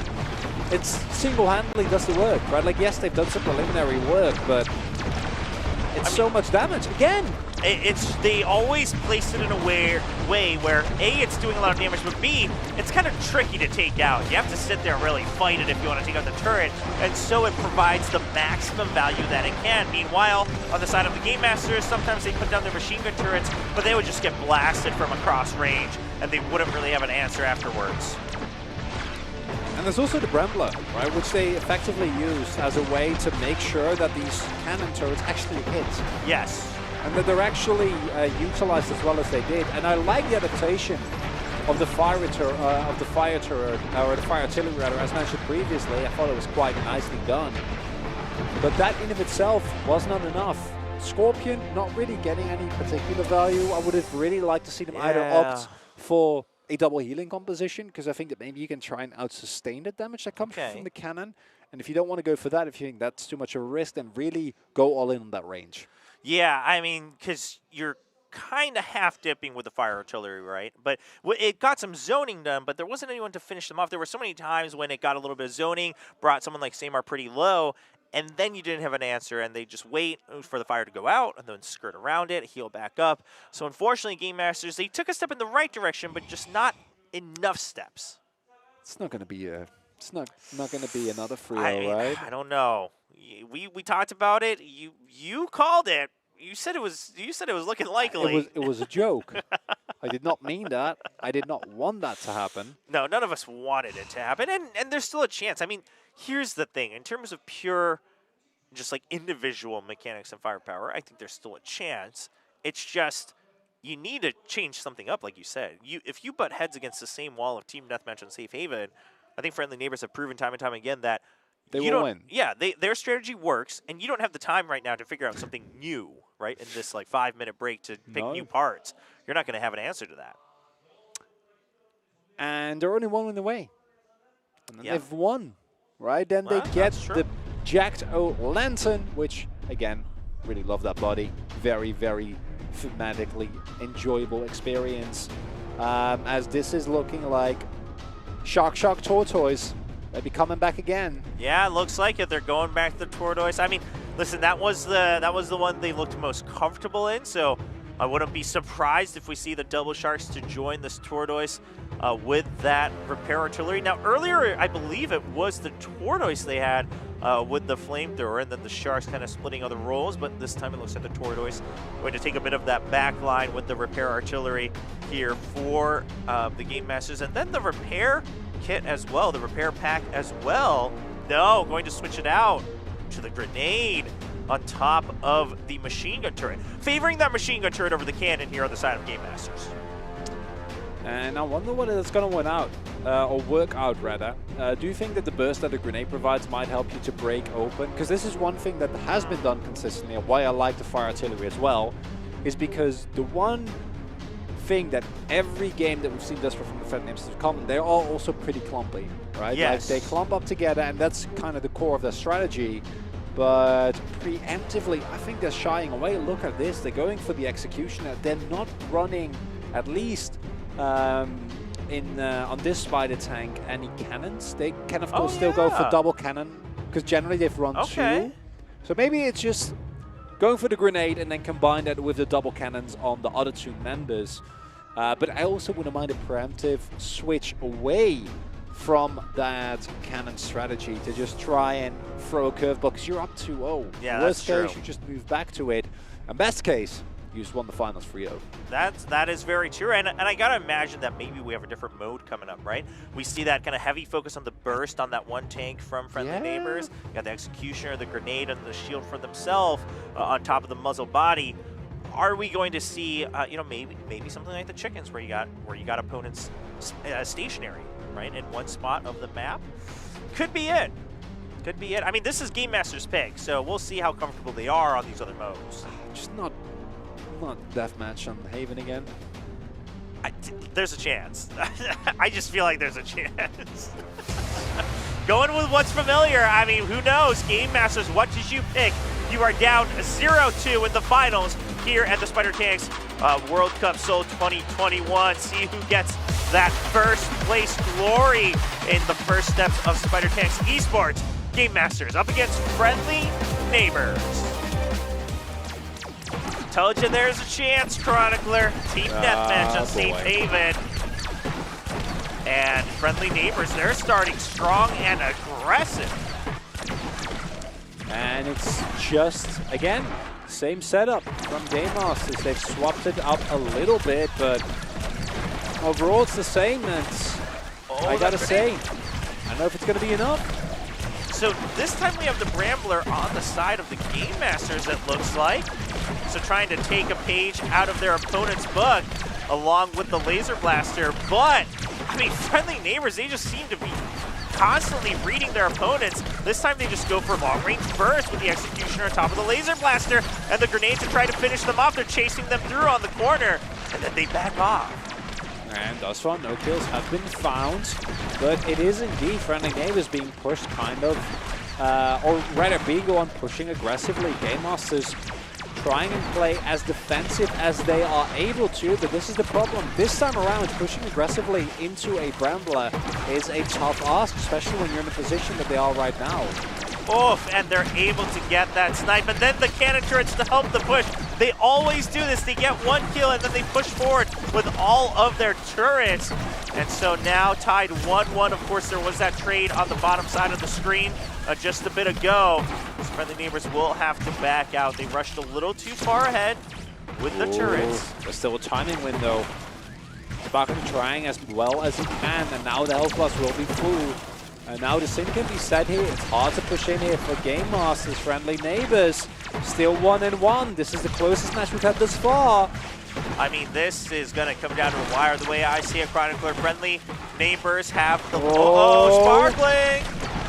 Okay, stays alive for now, has to get to the repair pack. They have to back out together, but no! It's going to be the grenade on top of the extra burst. And Game Masters finally, for the first time in the finals, takes the lead. And if they're able to hold this lead for one more minute, Sparkling goes very low, but won't go down. Cannon turrets now also utilized by Game Masters. Great stalling coming through. I like it. Their adaptation, they're learning from their opponents. And Friendly Neighbors, they got a little cheeky. They're picking up a tie kill right now, and Samar still with decent health, tries to stay up ahead, tries to keep Jelly low, but no, it's going to be costing him his life as Game Masters takes the lead once again. And I don't know whether it was that aggressive. I think he might have missed some of the health back, thinking it was going to come through, but not quite working out. Very aggressive positioning from Samar. This flank position is quite nice, and now the kills are even up again. Oh, the cannon turrets all coming down at the same time, but it's just going to be turret versus turret as we see trades happening once again on either side. 4-3 lead still for Game Masters. 25 seconds on the clock. Friendly Neighbors, they need a kill to try to tie this up, try to secure it, but no, Game Masters will snipe another one with a grenade. And really nicely done. They keep going back, and this time it's Game Masters turning it around, continuously using these turrets, and it looks like the first match not to go to a 3-0 will be the finals. We're gonna have more games here, Chobra. Yeah, Game Masters will be able to secure even another one, taking a 6-3 3 victory, taking a page out of their opponent's books, bringing out the Brambler, bringing out the turrets, and then some grenades to boot, and they are able to take that victory, not tying it, but bringing it up to a 2-1 scoreline. I was skeptical. I saw the, again, going for team deathmatch on Safe Haven. Yeah. Didn't work out once, didn't work out twice, but as it turns out, third time is indeed charm, as they're able to get a win. Now, one more win, and we will be going to a final and 5th match. And I would like that. I really want to crank up that game score, you know. Yeah. The rest of the series of the day didn't quite No, get not where we quite. wanted to in that regard. Yeah, they've been pretty straightforward so far today, but now we have a match on our hands. Of course, no longer a 3-0 one way or the other. 2-1 lead for the Friendly Neighbors, but Game Masters, it seems like they finally kind of cracked a bit of a solution. Now the question is, I mean, as we're watching these highlights, Friendly Neighbors, you can tell that they seem to have predicted that this was going to happen. They try to keep with a little bit more long-range burst on their weapons, not really going for any other artillery. In the end, it doesn't work out. Yep, just really nicely done, and it's basically what we said in game number 2, but now actually executed well, which is, you know how much they love to use these cannons, and if you go Laser Blaster, combined with a Brambler and a healing, you just never get the opportunity to, right? They win the poke war, they dodge most of the eggs from the executioner that come through with the high level of mobility that they have, and then you just win the subsequent trades. Yeah, I mean, very, very well done. Does nothing. Yeah, the turrets weren't really providing as much value, and I gotta say, the grenades, I mean, from both teams bringing out more grenades than they did before, but it's gotta be given to the Game Masters where they're able to just place these grenades to secure these kills, to make sure that they got the victory, and you see them kind of, shouting in joy to be able to bring it back here in the finals. Yes. So now that means we're going to have Friendly Neighbors selecting the next game mode and map. Do you think they bring it back to Team Deathmatch and Safe Haven? I think they might. I think they might, because I hope they don't. Yeah.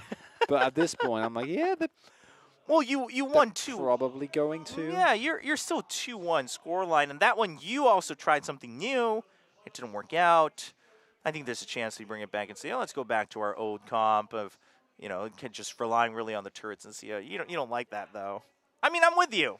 I want to see something. I want to see Dragon Cave. That's what I want to see. Yeah, I would like that. I would very much like that. So we'll see if that comes to for. Uh-oh. Is it happening?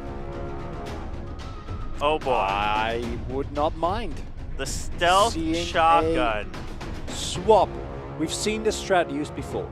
That makes me also believe that we might be looking towards a jungle camp coming through here, or jungle temple rather, coming through here, because shotgun with cloak has already been used today, and it's cheesy, but it works very, very well when you can execute upon it. Yeah, I mean, Jelly was very successful with it earlier in the day, so we'll see if that happens. But yeah, I gotta assume that this is probably on the jungle temple. My problem with this is, I think this is a great strategy against other teams that try to match you evenly in terms of close range. But you're playing against a team that loves to use cannons and does it very, very well. Is that really the type of team that you want to go into melee range of? I don't know. Yeah, well, you gotta use your stealth really, really well, right? Yeah. I mean, ideally your team kind of draws a lot of the attention and fire, and you're able to find that timing window. So we'll see how that works out. I mean, right now we're looking at a bit of a tank body change here. The Bandit now coming out for the repair artillery. So not anything too crazy, just a little bit of a shift on some of those stats here for the healer on the side of Friendly Neighbors. But now I'm curious what mode we're getting and what map. It's going to be Safe Haven, Team Deathmatch again. I don't believe anymore. Sure, bro. I've been hurt. I'd be skeptical. I got my hopes up. With the cloak, Didn't though. work out. I don't think. I think we can get our hopes up a little bit. And the cloak with the shotgun on TDM Safe Haven seems quite risky, because you've only got 2 ways to approach on Safe Haven on any point of the map. I'm just preaching to the choir here. Yeah. It's not going to stop them. We'll see. I mean, it is Friendly Neighbors who's selecting. Of course, Game Masters will know that. I'm being a little bit facetious. I think they will. I think they will change. Yeah, I think Game Masters will bring something else. I mean, you've had your playbook read once. No reason to risk it again. So now, Game Masters, can they tie it up here in the finals, or will Friendly Neighbors shut down their dreams and win 3-1? This is the finals, set number 4 between the Game Masters and the Friendly Neighbors. There we go. You called it. It is the Jungle Temple, and it is indeed the chickens. Collect the chickens coming out between Team Game Masters and Friendly Neighbors. The main value that you need to find here as Jelly is getting actual kills. In a situation like this where you get pushed back and you're unable to make a move on the map, the shotgun does very, very, very little. And getting kills is nice, being able to deliver some chickens is good. But the main thing that we're going to be looking at is Jelly. How well does he use this setup? And look at that play from Neighbors, spotting him, seeing the shimmer, and blowing him up. Yeah, Jude just marks him right away. Jelly, no way of approach. It's already feeling pretty lackluster here in their plan to bring out the stealth shotgun. And this is just chickens back to back to back for the Friendly Neighbors. And I don't know if there's anything that can do to Team Game Masters. They went for the cheese, and thus far, the shield batteries provide more than enough survivability. Yes, I do think that in the end, Jude is going to go down, and that's nice. Jelly might get a triple! Jelly! Okay, there you go. Able to clean out the enemy team, but how many chickens can they get off the back of that one? We're seeing, okay, one more goes in. They catch up just a tad bit.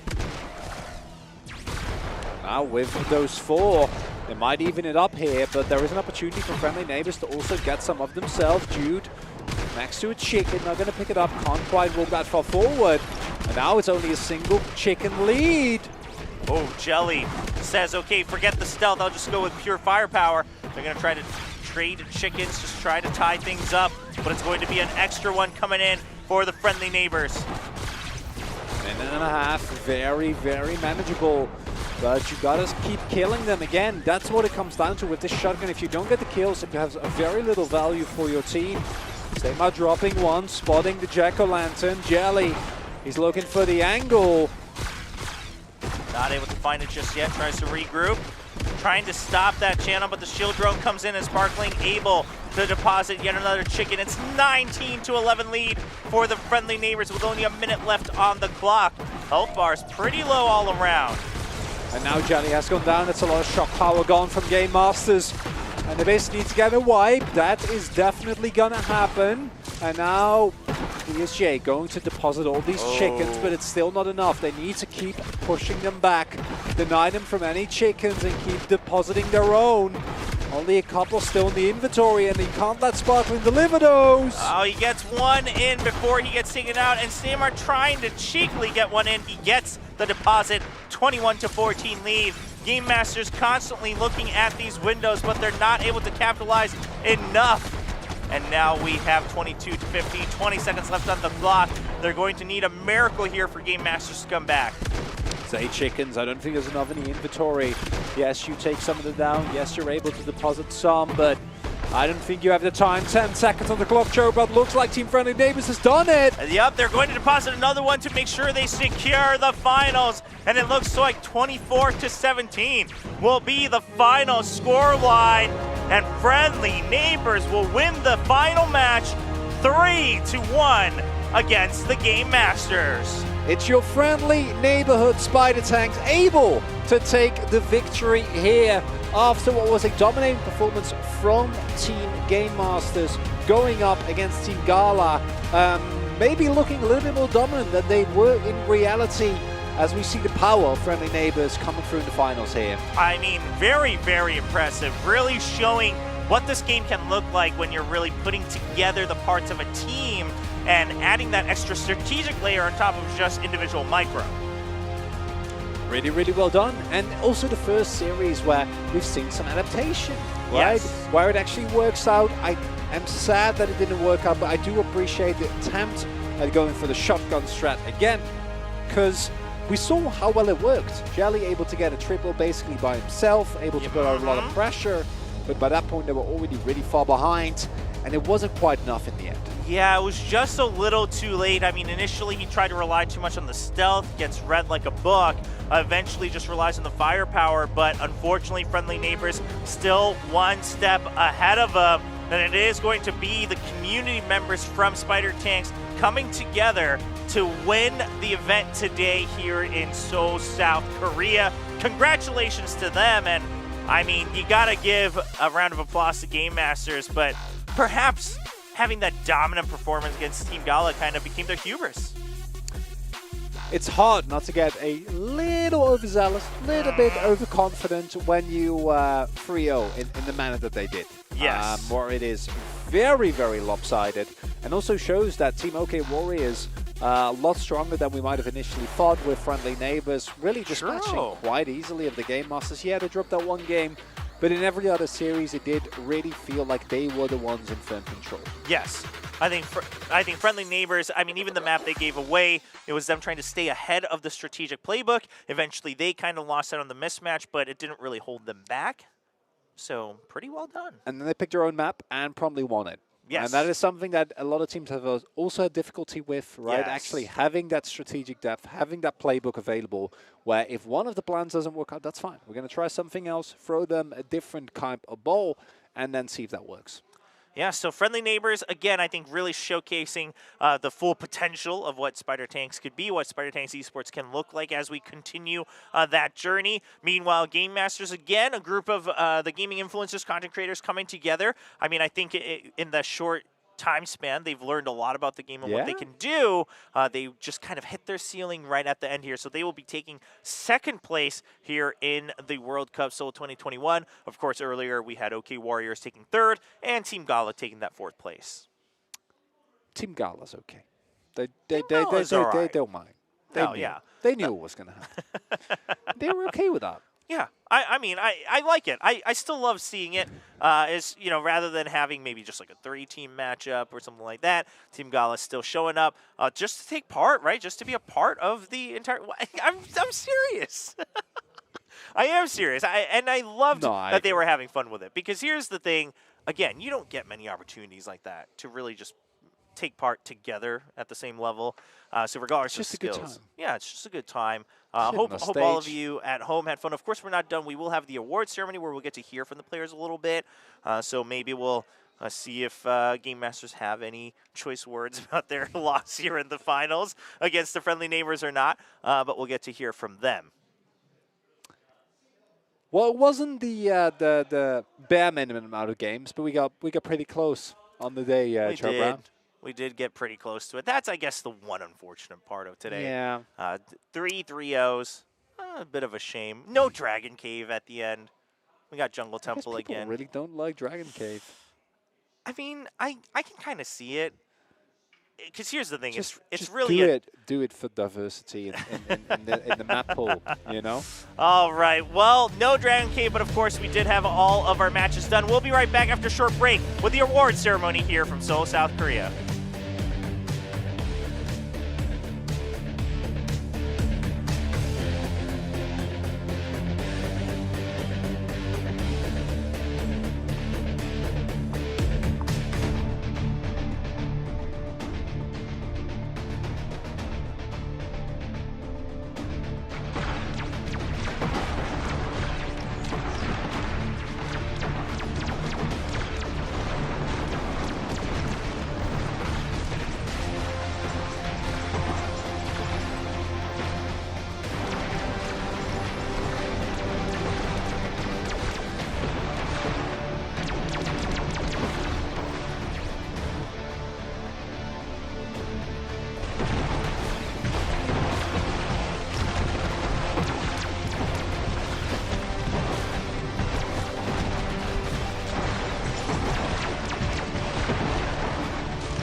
혹시 게임을 한국어로 지원할 예정이 있으신가요? 서비스하실 예정이 있으신가요?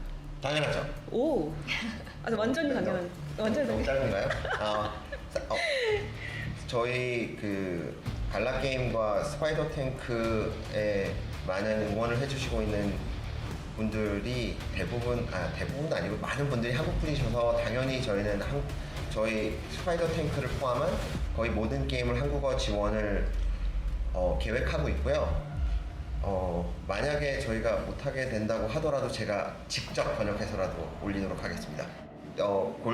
앵천 골드 스킨 자체의 희소성은 전 세계에서 항상 언제나 영원히 한 개만 있을 겁니다. So Gala Labs. So it'd be great to talk to you a little bit about that, guys. So Gala Labs is all about innovation. So anything for our future games, different technologies, that comes from the labs department, which is what I head up as well as part of my role as CSO. 조금만 더 보태자면 당연히 서울에서 첫 경기를 하고 첫 리그를 발표하는 건 e스포츠의 종주국이 한국에서 하는 게 당연한 거 아닌가요? 그런데 사실 그 외에 더 e스포츠를 확장하고 싶은 의지가 당연히 있는데 이건 저희 게임 플레이어들이 얼마나 더 많이 들어오고 더 게임이 파퓰러해지느냐에 따라서 어디까지 확장할 수 있는지가 결정되는 부분이기 때문에 많이 플레이해 주시고 많이 소문내 주시고 많이 응원해 주십시오. What did you do in Gangnam Station?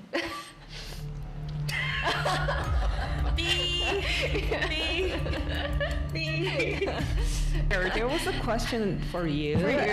Do you smile at all? Is it your face? There you go. So give us a smile or a laugh. 사실 여기서 되게 페이커 모델로 써주세요. 저희는 여러분들 중에 한 명 페이커 같은 분들이 나오면 좋지 않을까? 이런 생각도 하고 있습니다. Yeah, no, I think I'd just like to say to obviously everyone on this call is a node owner, and they're providing an incredibly important part of supporting our ecosystem. I really hope that at some point when we're not in COVID times that I'll be able to come back, meet with some of you guys, we'll have some dinner or what have you, and meet properly. Thanks for having us on your show. It was nice to meeting you all, and really excited about this game and also about the future games.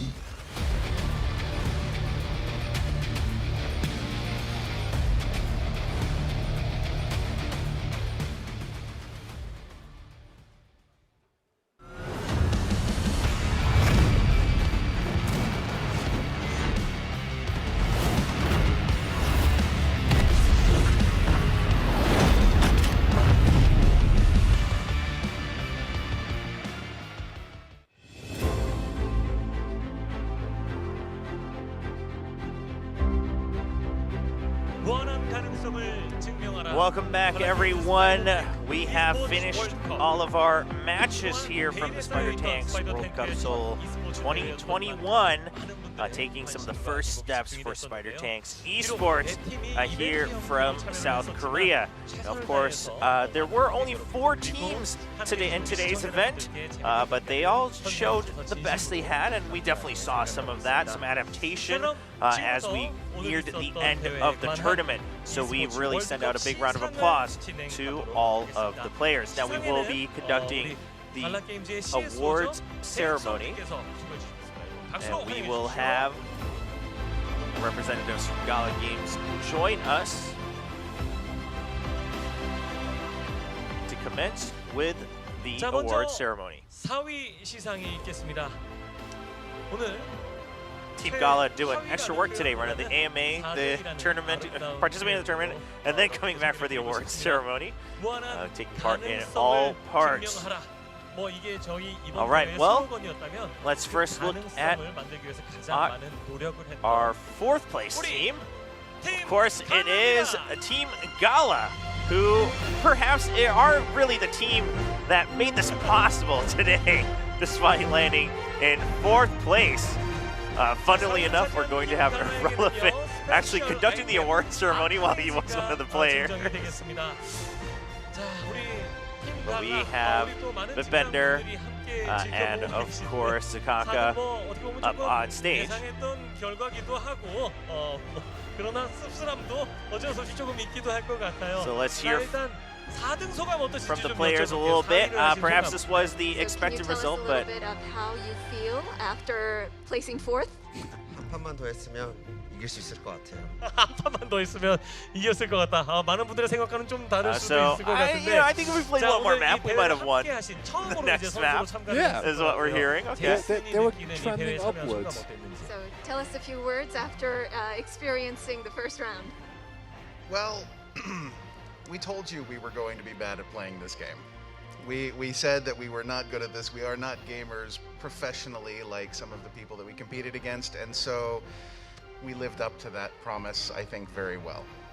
저희가 일단 처음부터 It's as you said, Chronicler. They set the expectation and they lived up to it. That's a trustworthy man. I like it. I respect it. 게이머는 아니다 보니 뭐 그럴 수 있다라는 예상이 좀 있었는데요.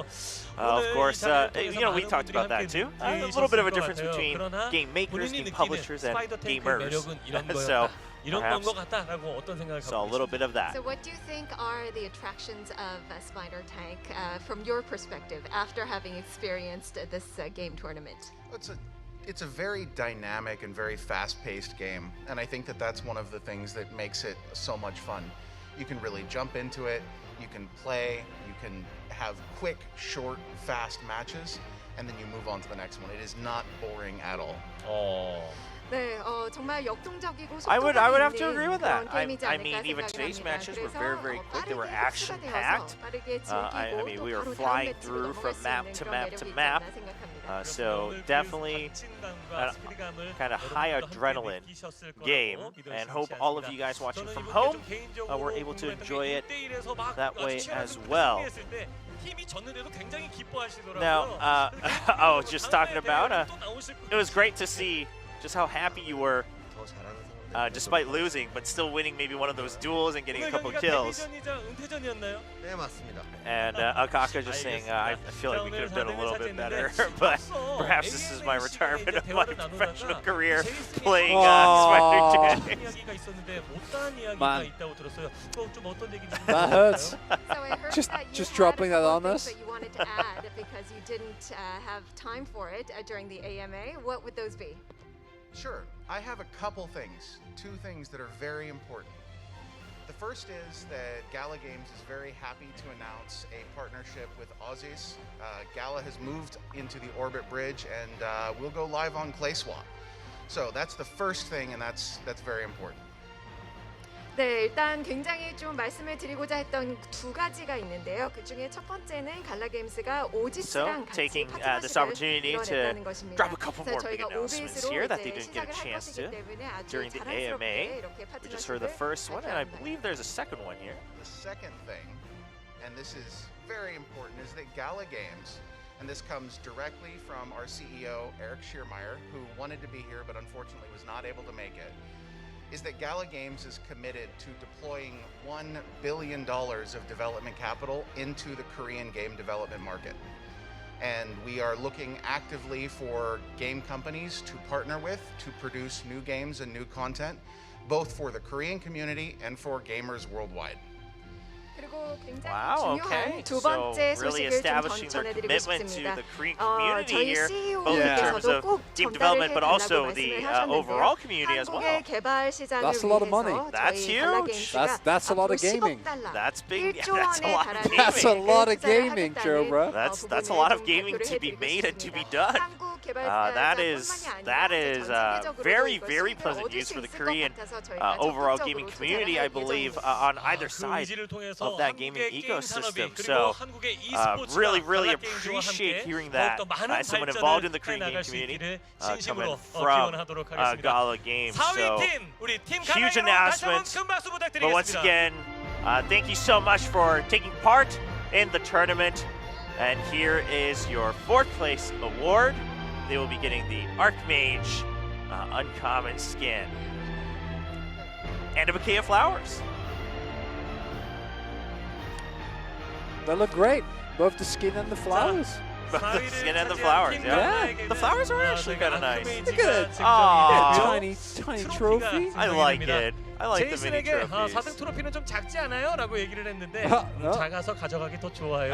라고 이야기를 하더라고요. So 언제나 earlier 뭐 they had 작은 asked 것이 큰 것이 Bender 만족하는 like, 모습이 또 hey, 아름다운 것 같습니다. oh, and 여러분, irrelevant. Like, hey, aren't the trophies a little too small for fourth place? And they were just like, well, it just makes it easier to take home.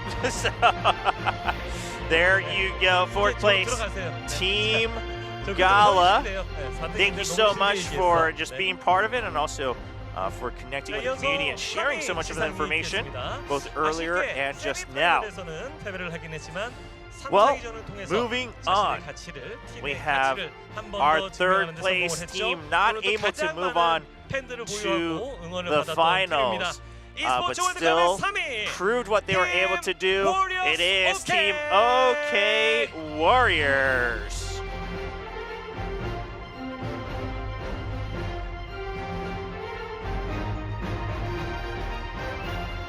There they are once again. This is the team of finance content creators. 정커가 증정이 And they get 됩니다. the Junker common body 뭐 사실 인터뷰는 계획이 없었지만 take 저희가 home. 잠깐 또 이야기를 나눠봐야 될 것 같아요. 또 너무 많은 팬분들을 또 보유하고 계셔서 불기민님. Now, 예, 오늘 또 originally 이 we weren't really 경기에 참여하는 planning on 동안 extended 불기민 interviews, but we 응원단들이 got to hear a little 정말 bit. I mean, 뜨겁게 especially 이 with 채팅창을 you 달고 three, 있는 팬분들께 just 말씀 좀 해주시죠. having 비트코인 10억 간다. so many followers. 자, 오늘 사실 So we'd love to hear from you. He was dropping just a little bit of finance tips as a joke there, so we'll keep that as a joke. 나와본 건 처음인데 되게 재밌었고요. 농심 캐스터님 봐서 너무 좋았습니다. 아유, 매너가 진짜 최고입니다.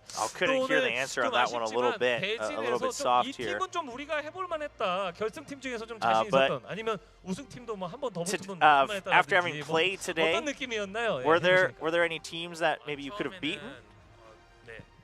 처음에는 좀 대진운이 아쉽다 생각했었는데 at first, 결승 하시는 거 보니까 붙어도 질 것 같습니다. Yeah, at first we thought maybe we got unlucky with our matchup, but after watching the final match, I think we wouldn't have won either way. Well, I don't disagree with him. You know, that's honest feedback to himself right there. Yeah, the final teams were very strong. 네, 나시 TV의 나시입니다. 오늘 시청해주신 분들 너무 감사하고 And a couple words to 1등 their 해가지고 fans. 좋은 선물 받으실 수 있게 해주고 싶었는데 아쉽게도 네. First of all, 3등 thank 하게 you 돼서 조금 아쉽지만 to- 남은 부분은 머프님이 열심히 단타 쳐서 선물 드리도록 to all of our fans who watched today, and we were hoping to win first place and be able to share some of the prizes with everyone. Unfortunately, we weren't able to, but I'm sure my teammate here will be able to maybe make something happen and bring you guys some extra prizes and giveaways. So I think the fans of our OK Warriors still have a lot to look forward to. Now, moving on to the second place team. So close, coming so close in the finals, even able to try to bring a set back in their favor, but they weren't able to win it all. It is going to be 팀 게임 마스터즈입니다. I didn't even have to translate that one. No. Game Masters. Oh, the lavender slacks. I love it. Oh, so man. good. The confidence. And they're 준우승을 stylish. 차지한 팀 게임 마스터즈 선수에게는요 스페셜 아이템 앞서 So 경기에서 they 굉장히 will 위력적인 be 모습을 getting 선보였죠. the shotgun. It's very thematically accurate. Yes, which we saw Jelly on the left there using it. Like, quite a lot. yeah, give 우승은 me. 놓쳤지만 선수들이 보여줬던 화이팅 그리고 Yeah, the 전략과 shotgun 전술의 will be 기반함은 given 많은 to 팬들에게 어필이 Team 됐을 Game 것 같아요. Masters. 자, 우리 And 선수들 although they 잠시 weren't 이야기를 able 나눠보도록 to 하겠습니다. win it all, they 여러 did 때보다 좀 show some 아쉬운 good 준우승 firepower. 좀 많이 아쉬울 것 Now 같은데 let's 지금 함께하신 hear 소감 a little bit 어떠신지요? from them. 이거 How are you 좀 feeling about 많이 second 2등이라 place? 솔직히 아쉽지만 그 1등 하신 분들이 게임 실력이 I 워낙 mean, 집중해서 진 거에 대한 Yeah, 부끄러움은 없는 것 it's a 같습니다. bit of a shame, but 상대를 또 honestly, friendly 인정하는 neighbors were so esports의 어떤 good. 정신을 So I don't 그대로 think we have any 보여주신 것 같습니다. regrets about the 함께 results 준비하면서도 here. 또 많은 열정적으로 게임을 했을 텐데 워낙 또 게임 센스가 Now, 좋았던 세 분이기 때문에 You 많은 guys 기대도 probably 있었거든요. prepped 스파이더 quite a 탱크, bit, 내가 and 이렇게 then 해보니까 also 매력이 you're 있더라라고 all 느낀 just 부분이 individually 있을까요? pretty talented with 여러 games. 가지 탱크 좋았고 What are your thoughts about Spider Tanks now? 전략 전술 되게 I 생각할 것도 think 많고 피지컬도 having 필요하고 so many different parts for the spider 최고인데요. tanks. It was really fun, and then on 어떻게 보면 top of 누구나 that, 즐길 수 있지만 there is 거기서의 that 또 extra layer of 다양한 strategy and a little bit 전술들이 more to 나올 수 think 있다. about as you get 라는 deeper into the 것이 또 game. 스파이더 So 탱크다라고 I think 얘기를 there's just a 해주셨어요. lot of 자, fun 오늘 to be had 응원해주신 when it comes to 팬 spider 여러분들 그리고 tanks. 팀원분들께 한 말씀 좀 부탁드릴게요. Well, last but not least, a shout out to your fans 다들 너무 and 열심히 perhaps 했고 team members 잘했는데 here. 우승해서 조금 아쉽지만 그래도 정말 잘하시는 분들에게 졌기 때문에 Honestly, 자존심을 I'm 지키지 very 않았나 proud 그래도 of 게임을 us 하는 for how we did. 그리고 일단 게임이 And 너무 we 캐주얼하고 put in 재밌게 a lot of work. 만들어져가지고 상당히 많이 And quite 기대가 frankly, 빨리 런칭 좀 the 했으면 winners today were just so good. So I 다음에 think 또 we're still 저희가 able to 대회가 protect kind of 열린다면 our 혹시 pride 또 when it comes to the 재출전에 또 games. And I think 의사가 there's a 있으신지 lot to 궁금한데요. hope for 물론이죠. when it 캐주얼하기 comes 때문에 to 남녀노소 불문하고 편하게 the 즐길 수 있는 것 game. 같습니다. And also in the 그때까지 또 future, 많은 I 준비와 would 또 love to 발전을 continue to be 거듭해서 involved in spider 우승 tanks. I just 트로피까지 love it a lot, and I think this game 도전하시길 really is 바라겠습니다. something that 팀 anyone and 게임 everyone can 마스터 선수에게 enjoy. 다시 한번 큰 박수 부탁드립니다. So there you have it. Thoughts coming from Team Game Masters after they've been able to spend some time with spider tanks. And I think you can see that. I mean, they seem to have really struck that balance between having a bit of fun and still showing up to try to win. Yeah, they were looking like the team to beat. They did in the beginning. They definitely did. But then again, everyone beat Team Gala. So it gives a bit of a lopsided view. But even in that final, they were the only team to go down 2 games and then still be able to win. I think that in and of itself is kind of it kind of salvages the situation. Yes, it shows that they still had the right thought process around it. Well, now it is time to meet our first winners, and in some ways the first winners of a official tournament here, official event for spider tanks. And so this is something that these players and this team can really carry with the rest of their career here in spider tanks. And these players really came from the community within Korea for spider tanks and Gala Games. So friendly neighbors, the ones who are trusted to win this tournament, are able to take it home. Your victors, Spider Tanks, World Cup Seoul 2021. It's just beautiful. You know, you come in, you just won the tournament. One guy has sunglasses, just doesn't take them off. Another clearly showing that even with crutches, he's a better gamer than everyone else out there. Get a sick base body for your tank. There you go. What a thing. Jack-o'-lantern. Love to see it. I mean, I didn't really think about the presentation of the team, like you said, with the sunglasses and the crutches. I love it. Yeah, I love it. It's such a vibe. Well, how do you feel right now? I'm just really happy, and quite frankly, I'm a bit nervous for this interview, so I don't know what else to say. I love it. I mean, again, these aren't content creators. They're not influencers. They're not used to being on camera. They're just people. So how did you hurt your leg? Oh, I heard it about a month ago playing soccer. Hurt his knee. But I still really love spider tanks, and given that this is the first official opportunity to take part in an event, I didn't want to miss it, so I was still able to show up with my team. Well, what was the biggest reason you guys could win? I think for us it was our captain, Seymar, really leading us was a huge reason why we were able to win today. So then, did you not do anything? Seymar, of course, with the crutches. Well, I helped a lot. I was a support for the team.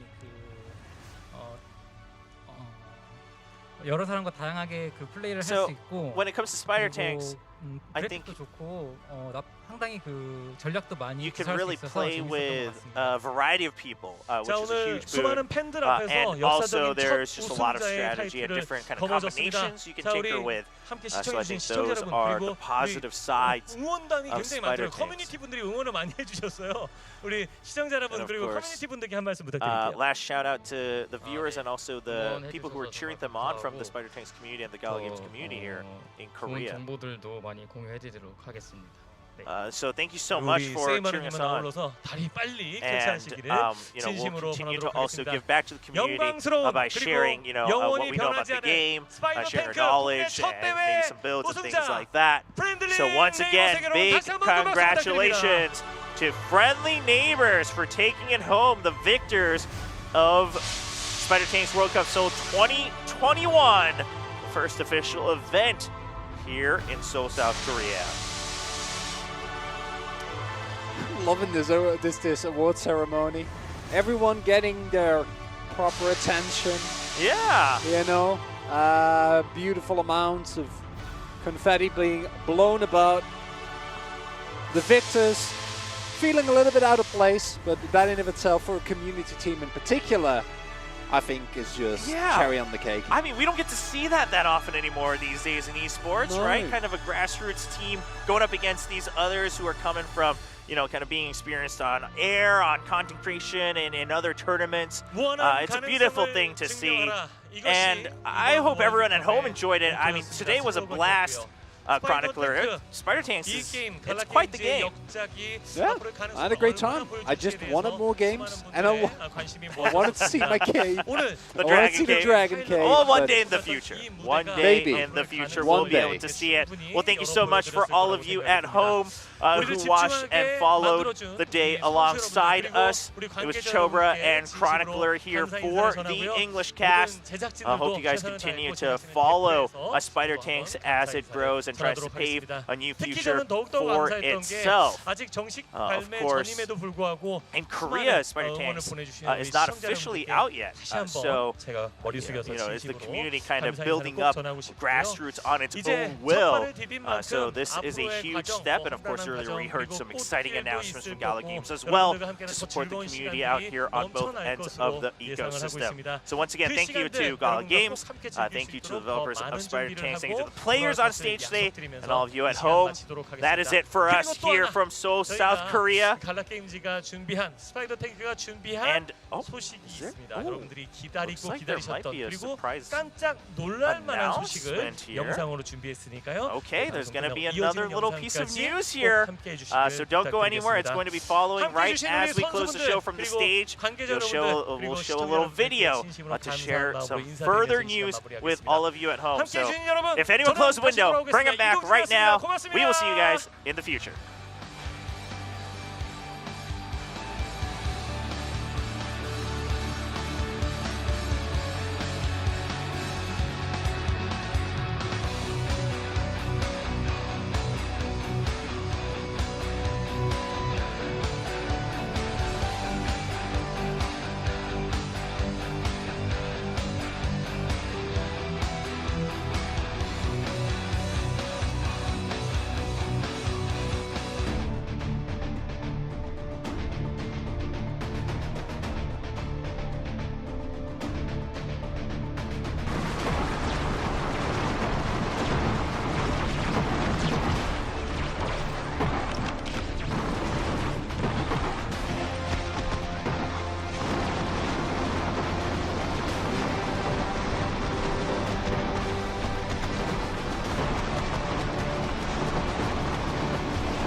Hi guys, my name is Dietmar. I'm the CEO of GameDia. And my name is Robin. I'm a game programmer at GameDia. We're really excited about this esports tournament in Seoul this week. Yeah, and we could not have done this without you guys on the Discord, leaving all this great feedback and these wonderful comments about the game. It's been amazing. We're also really excited to show you guys the new stuff we've been working on for the past couple of weeks. There's a lot new features and content coming to you. It's going to be amazing and it's going to blow your mind. So yeah, for sure. So greetings from the Netherlands, and we see you guys at Galaverse. So bye. Bye bye. See ya.